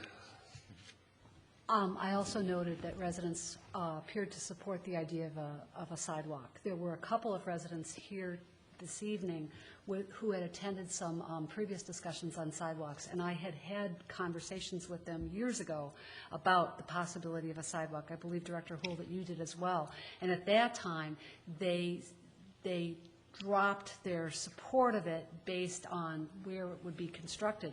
But it sounds like there are now some younger families living on the roadway, and possibly that could be looked at as well. How would residents on that roadway go about requesting a sidewalk? Would they need a petition? This is on Normandale. This is on Normandale 66. leading. Normandale Road. Right. Yeah, if you direct staff to study that, we can add that to the list to study, or else they could put together a petition and submit a petition to you to I will reroute move requesting that staff study it. I think the idea that there would be safe movement in that location as well as other locations in the neighborhood is highly desirable. I'll second that. Discussion. All those in favor say aye. Aye. Aye. Opposed, say nay. Carried. Gosh, I didn't even have to call the question on that, you were so fast. And just one more question. In terms of financing, and I know that will come forward in terms of a feasibility study, but it's my understanding that that is a collector roadway. Is that a state aid roadway as well? Normandale Road? Yes. I'd have to look at that. It's not a state aid roadway. Okay. And I'm not sure if it's a collector, but I'll take a look at it. That'll be part of our study. Okay, I think it is designated a collector. Yeah, because of the freeway exit, it's part of, isn't it? Yeah. No, they'd have to pay the 100% the sidewalk. But that'll come, the discussion of financing will come forward. And then I think crosswalks were another thing, and I'm sure that the Traffic Safety Committee can look at that as well. But that idea of a safe crossing, where would be a safe location for crossing on 66th Street to connect different facilities. All of those being important ideas. And finally, Chief Long was very helpful earlier today in providing information about the enforcement, and it does look like enforcement stepped up really significantly on 66th and on Normandale Road, and there was a memo, a one-page memo at everybody's desk tonight that gave the numbers for 2010 and 2011.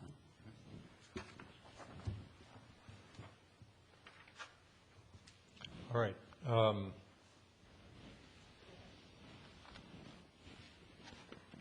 Anything else under that portion of the agenda? Otherwise, we'll move to council comments. And Member Brindle, you want to start this week? Just a couple things, observations. Creek Valley School has a sign out front that says, I think it's "Fire Up Your Feet, Walk or Bike to School on Fridays," which I think is very cool. I sent an email to Rick Dressen, who is superintendent of schools. I said, is this a citywide thing for all the schools? And he said, no, it's just Creek Valley. So I want to recognize Creek Valley for creating some fun. It's, I'm pretty certain, I haven't asked anybody about it, but I'm pretty certain it's in response to Dewtown. So that's fun.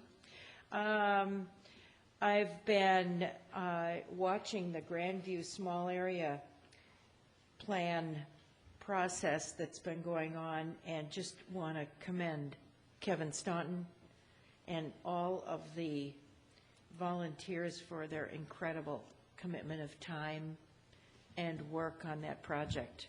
It's just amazing to watch that. And having spoken to Jack Brose a couple of times, he's the transportation engineer that's working with them. He talks about this project as he goes around and talks with other communities. He thinks it's such a prime example and such a great example of how a process can work. So thank you to everyone who is putting all of that hard work to the benefit of all of us. And then as I was writing my notes, I got on a roll of thanks. We had a list of board and commission members who are accepting or applying for reappointment. And I want to recognize everybody. There's more than 100 people on our boards and commissions. And that's a lot of work. That's a lot of commitment. And we as council members take that work very seriously. And so we appreciate what they do and the advice and the opinions that they give us. So thank you. Thanks. Member Bennett. Thank you. I was very happy to attend all 4 of the budget workshop meetings led by the Citizens League and found them really helpful discussions. thanks to everybody from the community who participated in them. I think that the information that was identified will be really helpful to us going forward. I know that that we have received a report electronically and understand that that will be available to the public later in the week on the website. And will there be any email notice sent to people who attended the meeting, kind of telling them where to find that, or just a general, maybe a city extra announcement? We may not have, okay. I think we just collected names. Okay. Well, and Next since year. I think several of the people who attended had learned about it through the Citizens League and also the League of Women Voters, and then some through the different sports associations, the Arts Center. So if it is sent out in a city extra, I'm sure the people can forward it to each other with the hyperlink, and that would be really helpful for people. And then I know Manager Neal, earlier I said that I'm going to hit the badminton back over the net, but I think that given the promise that was made to people at the beginning of those meetings, that these were not presentations but workshops in which their input was being sought and would be considered in the determination of the final budget, and then also some other correspondence we've received. I know that we did not have anyone testify this evening at the public hearing, but we have received emails and some letters on this. I would think that it would be very helpful to try to have one additional meeting before we make a final decision on the budget on December 20th, and so that's my request, is that we try to fit that into the schedule.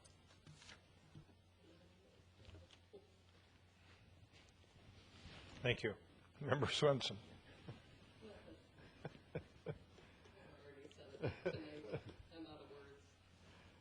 Member Sprague, you might be out of words too. Yeah. Well, I missed you guys when I was gone on vacation, I got to say. Missed these lively debates over 1 square foot. But it's kind of funny. I was watching the video of the meeting that I missed from a laptop in Florida, and that's when I turned to my wife and said, "Honey, maybe we should stay in Florida a couple extra days." And I actually did. So it was good. It was good rest for the family. Anyhow, it was great. It's great to be back, and I appreciate working with my colleagues. I always say that. When I was gone, you had the debate and the vote regarding the conversion of the indoor fireplaces at the Centrum Hughes Pavilion. And Mayor, you suggested in the tape that we consider, or that I might consider, I can't remember how you worded it, the outdoor fireplace. And I've wrestled with this issue this week. I've looked at a lot of literature on wood smoke. I met with the proponents. I went over and looked at the fireplace today, and although I'm concerned with public health, I think we made the right vote by ensuring access to the indoor facility. There's not really a place anyone can escape. There's no real choice for anyone that has a breathing issue. I'm a little less bullish on converting the outside now. I've really changed my view in the last week or so. And the main reason is I think the relationship between wood smoke and long-term health consequences on the average person are not documented.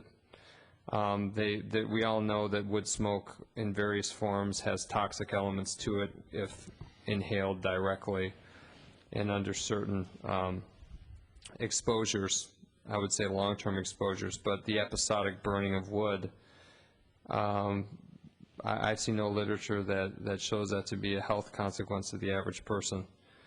And I know that will cause some issues for people with asthma and other things, but I think our ordinance is enough right now to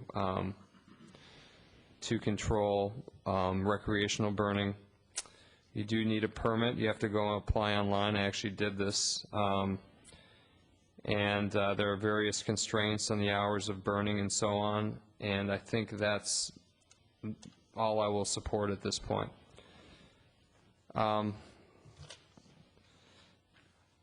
Finally, I was glad, Member Brindle, thanks for recognizing all the board and commission members. I encourage everyone out there to apply for board and commission positions. I believe they're open until December 16th. There's an online application process, or you can download the application from the website.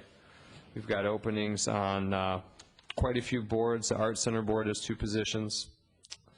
Community Health Committee, 1 position. The Construction Board of Appeals has a position.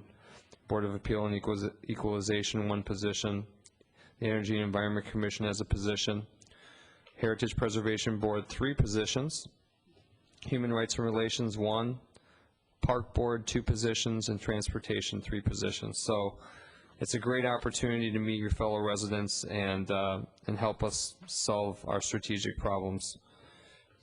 And I do appreciate the talent and the wisdom that's out there and the people that have been participating. So finally, my photo book for this week, I've got 2 photos I'd like to show.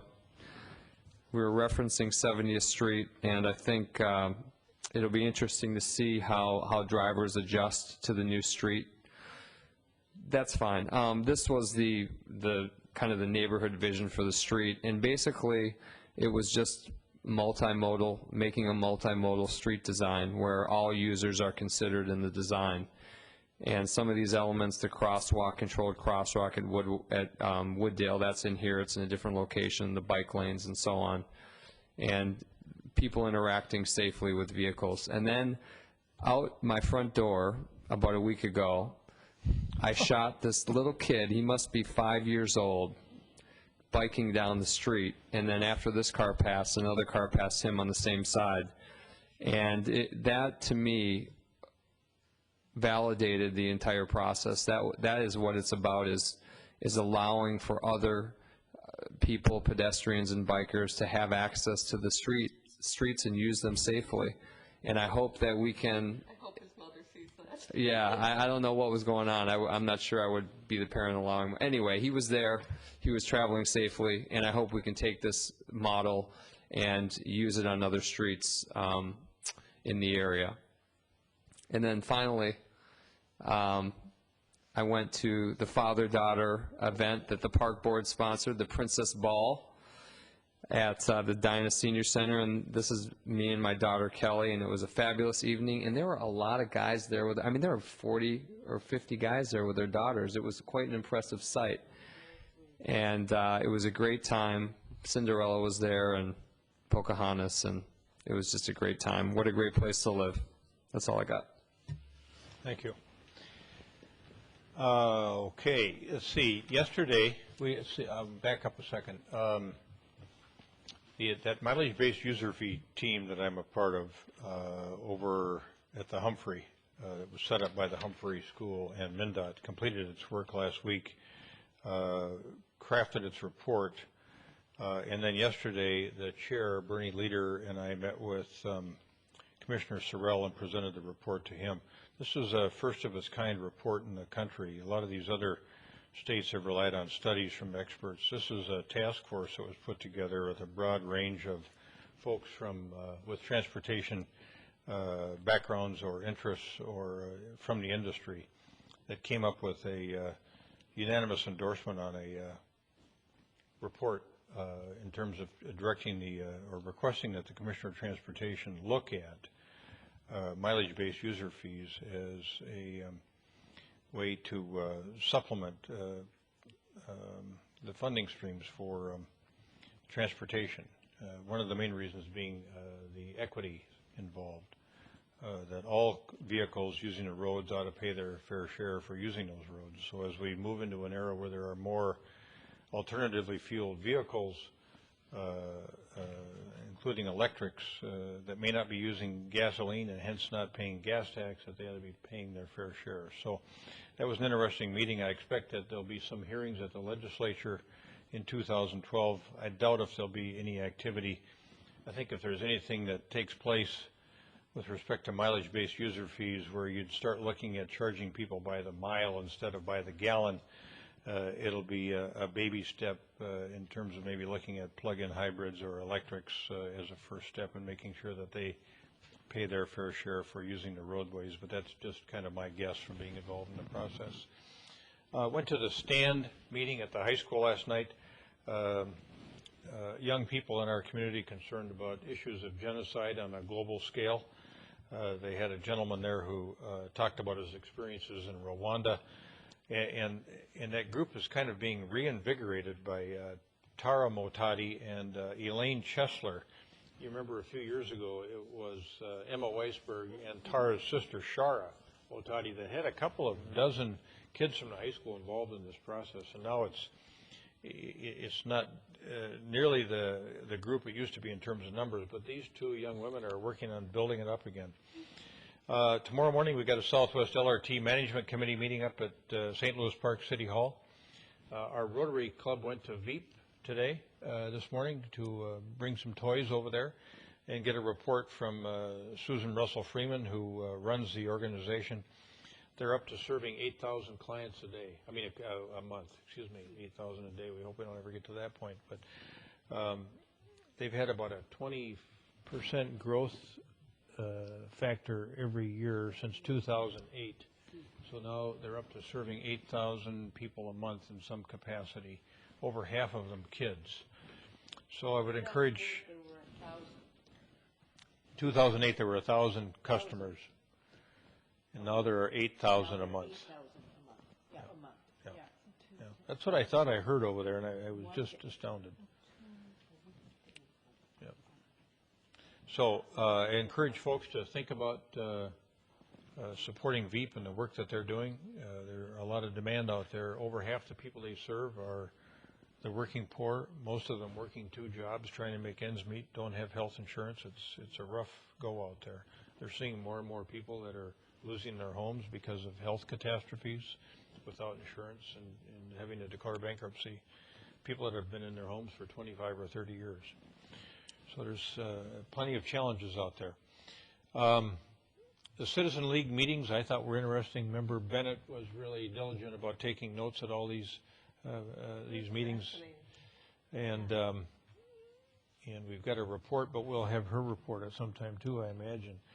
And then finally, Member Sprague raised again the issue that we addressed last time when he was gone, is this wood-burning fireplace issue. And I know this rumor has been kind of running rampant around the community now, but I think it's important for people to know that the action that we took in making sure that everybody had access to a public building and could have clean indoor air was an important thing for us to do.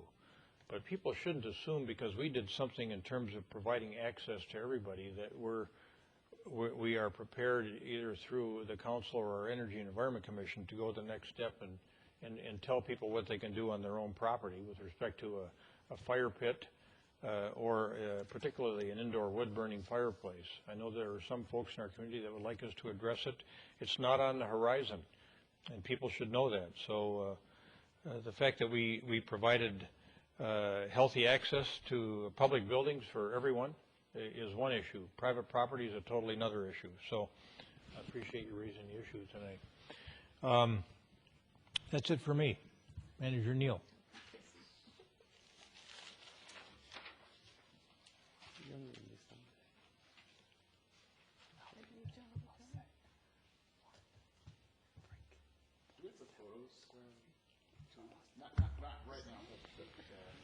Do we have them? Yeah, I want to do this first. Okay, so the council has given direction to staff, and the school board has given direction to their staff that you want us to work together. And so the school superintendent and I and our respective management staffs have met occasionally to carry out that general direction. And so we have a partnership that we're making and moving through on a number of different issues. And I wanted to present this plan to you tonight so you can see some of the examples of who's doing what and some of the things that we're working on, and including the folks on our respective staffs that are responsible for the items. So exploring coordinating community technology, we've made an agreement with the school that we want to kind of co-brand our public building and public facility Wi-Fi systems together so that people have that sense that we work together. We want to advance the discussions about community recreation facilities, sports domes, ice arenas, golf course, anything that we use together. There are a lot of different things we can do with our communications and marketing efforts to advance efficiencies, and we're doing that. And there are, I think everybody knows, some key points of that we coalesce on the Grandview Small Area Plan, so we're talking about that. The improving services for youth and life. This has to do with how our police department works with school staff. It also has to do with how we handle issues related to chemical consumption. Exploring community art classes. We heard a little bit about art tonight, but the school district is a significant provider of art services, and we want to make sure that we have the ability to interact with them on a programmatic basis. And common staff training areas. There are a lot of opportunities of school HR, in fact in this case HR training, that we don't actually spend a lot of time on, and I think the reverse is true in our world. So if we have bringing a trainer in on some kind of program and we've got unlimited seats, or even if we have extra seats, we want to offer them to the school district and they want to offer theirs to us. Partnership action, so again, the sports facilities, community safety. We even talked about one tonight about traffic connections. Communications, we're continuing to interact with the school district, for example, on our cable TV discussions, because that impacts them as well. And our youth sports activities and management that we undertake here, we do coordinate with the school district as well. Local elections, our city clerk is their city clerk as well, and she does a great job of coordinating elections for them. Youth programming we already talked about, and cooperation and problem solving with various public projects. When we have an issue, and I talked to just the superintendent just yesterday about just kind of reiterating, here's the things we're working on, and he tells me the things that they're working on. We think that's an important first step. And that's the end of that show. I want to show you a couple of photographs. We have solar panels on this building now. And I wanted to show you what they look like. Can I go through these then? Or do you need to? So these are what the panels look like, and as you can see, they're sitting on a support system that sits on the roof. That's what they look like during installation. You can't see that from the ground. Here's what they are, just size-wise. That's what they look like compared to the guys from Egan Mechanical who are installing them. They're not that big. They're not very heavy. They pick them up and move them piece by piece. There's a shot of that. So the project started on November 29th. It's supposed to be completed by December 23rd. When it's completed, we will get 2.4% of the electricity in this building from these panels. How many panels total? Do you recall? I don't. I don't know. That's a fair question. I'm not sure. I'll find that out.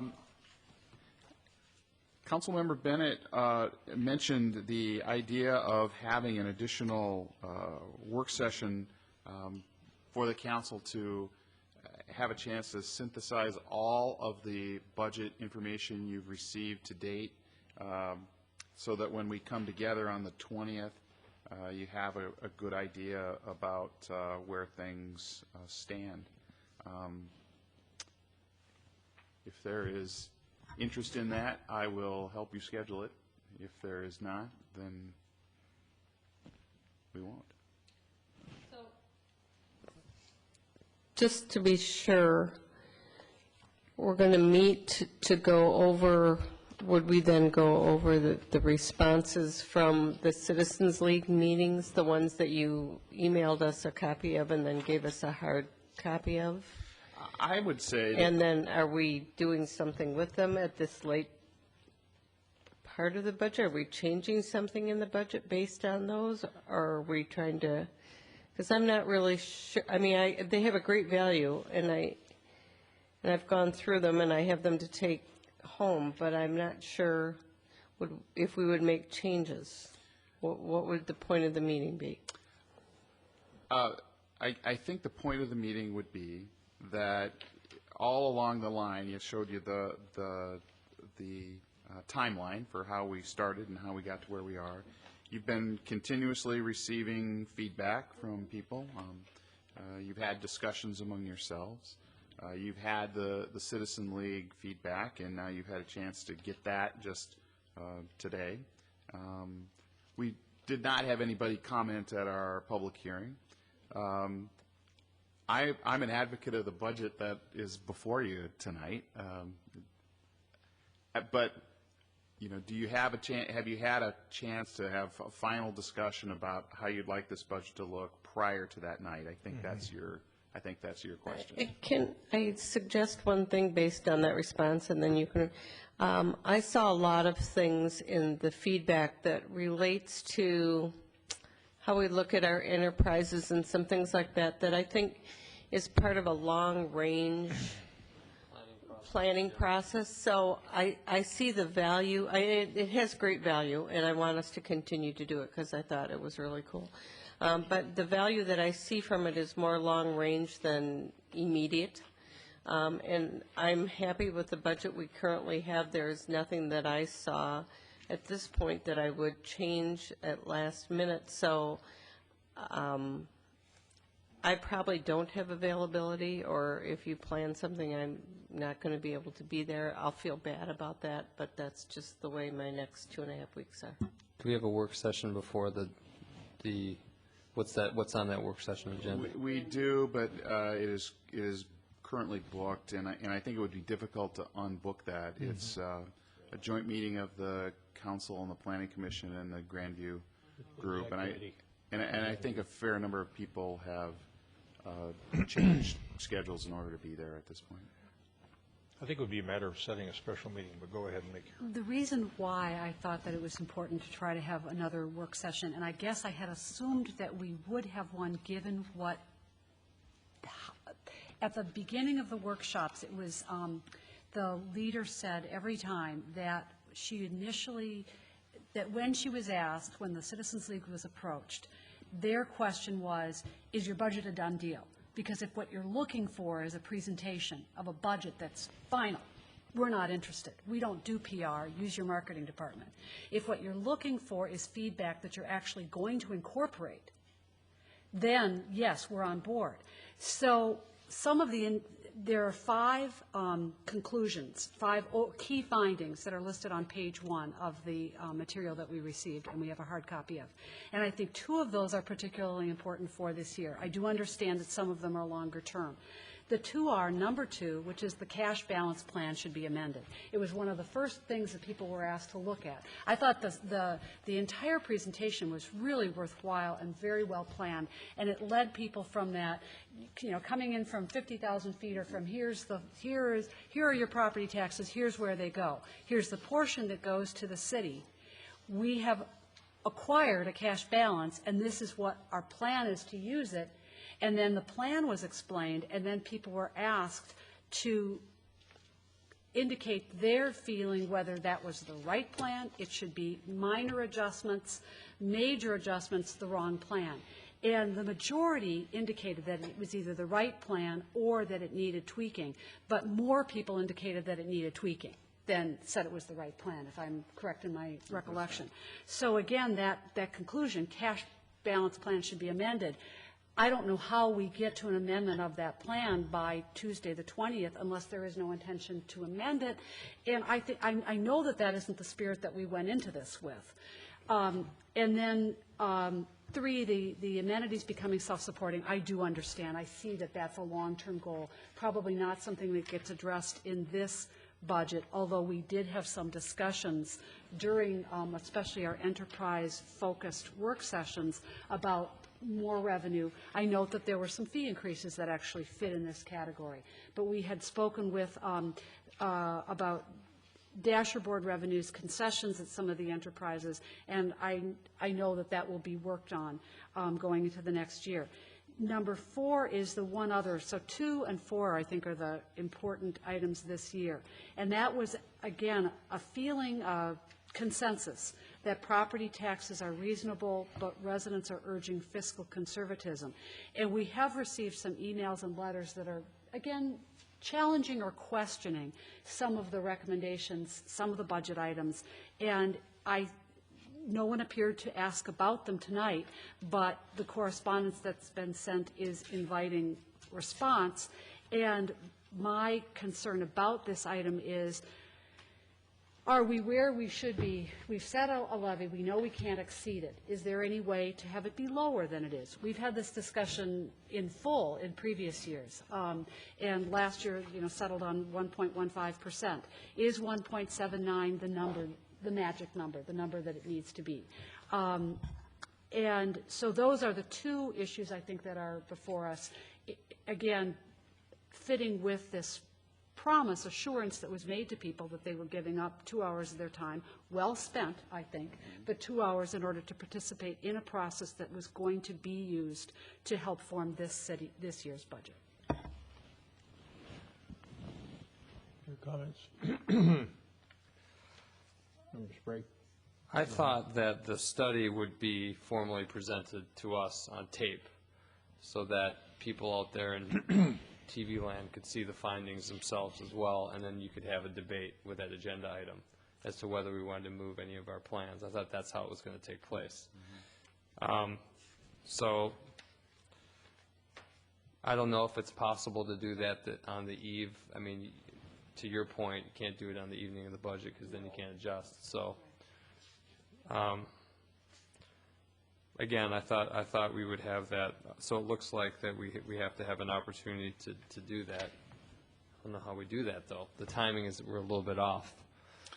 Well, we need to have a special meeting, I think. We could. And I would concur, at least I think I hear Josh agreeing with Joni, and that is, to me, on the 20th, what we ought to be doing is rolling in here, and it ought to be fairly streamlined. It shouldnnt be a debate on December 20th about whether the general levy ought to be 1.79% or 1.0% or point something. We ought to deal with all that in advance, and I think there are still some issues hanging out there. Can we have as part of our, I forgot what part of the agenda is, presentations, can we have the information presented the night of, not debated, but presented from the workshops, the summary findings, and then as well perhaps get together before that to have our own? I do see value in that. Yeah. I see that because it was part of our process. Even before the 4th meeting, which had a bigger attendance than the other 3, there was, I think, a lot of validity to the process. A lot gets done in the world with focus groups, and these were 3 really well constituted focus groups earlier. There was a larger group at the 4th one, but good discussions at all 4. And so I think we have valid data in front of us, and I think it would be helpful to share with people who may not access a report on the website.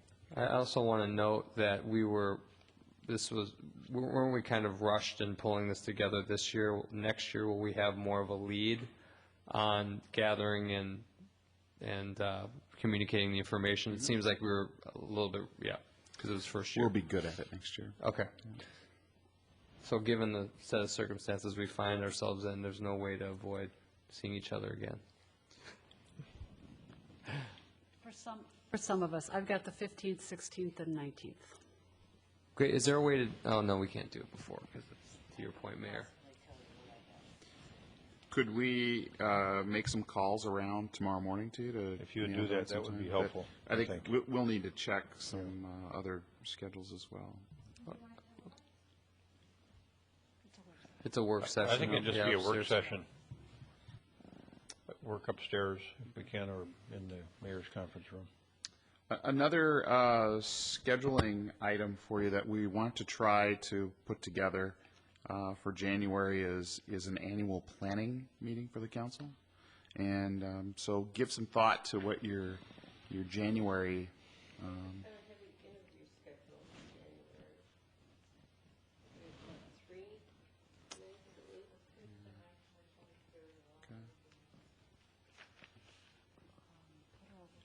Well, We got to get that planning done, though, early. I mean, yeah, I would give I some, wasn't suggesting we put it up, I'm just saying we have. give some, just give some thought to what your January looks like in terms of what's firm and what's not firm in your personal and professional lives, and we'll do some planning around that. What about a work session on Tuesday, January 17th? That doesn't have a work session scheduled yet. I got something more comprehensive in mind, so. Okay. So that might work, but I'll talk to you a little bit more about that as we go along here. So it's gonna be How a much time, surprise. how much time do you think we should allocate? 4 hours. Sounds like a Saturday morning in Well, January. it might, yeah, but, How about mid-morning? 7 a.m., right? it's an important thing. I know, but I think, you know, Saturday morning in the wintertime is, it's okay. Yeah. All right, I have, the last thing I have on my list is an announcement that we can now formally refer to Minnesota State University Mankato as Minnesota State University Mankato at Edina. Hey. That's a Go Hornets. Go Hornets. I can hardly wait to see the sweatshirts. They made that little pre-announcement earlier this week, and you'll hear more about that soon, I'm sure. Great. That's all I've got. Thanks. What do you mean you go to school at Miss Me? Is that the That's acronym? good. Miss It Me? is Miss Me. That was quick. I forgot one thing. I won't have Jennifer put this up, but I got a copy of a book from Pastor Russ Helgeson, who was instrumental in getting the York Gardens project put together, who has decided to write a book about York Gardens and the experience, A Dream Fulfilled. So it was something he sent to me in the mail. It's nice to give him a little bit of publicity on that. So pan away a little bit more. There you go. York Gardens, A Dream Fulfilled. So a fine gentleman and did a great job representing the association over there. So that's it. Anything else from anyone? Okay. We stand adjourned.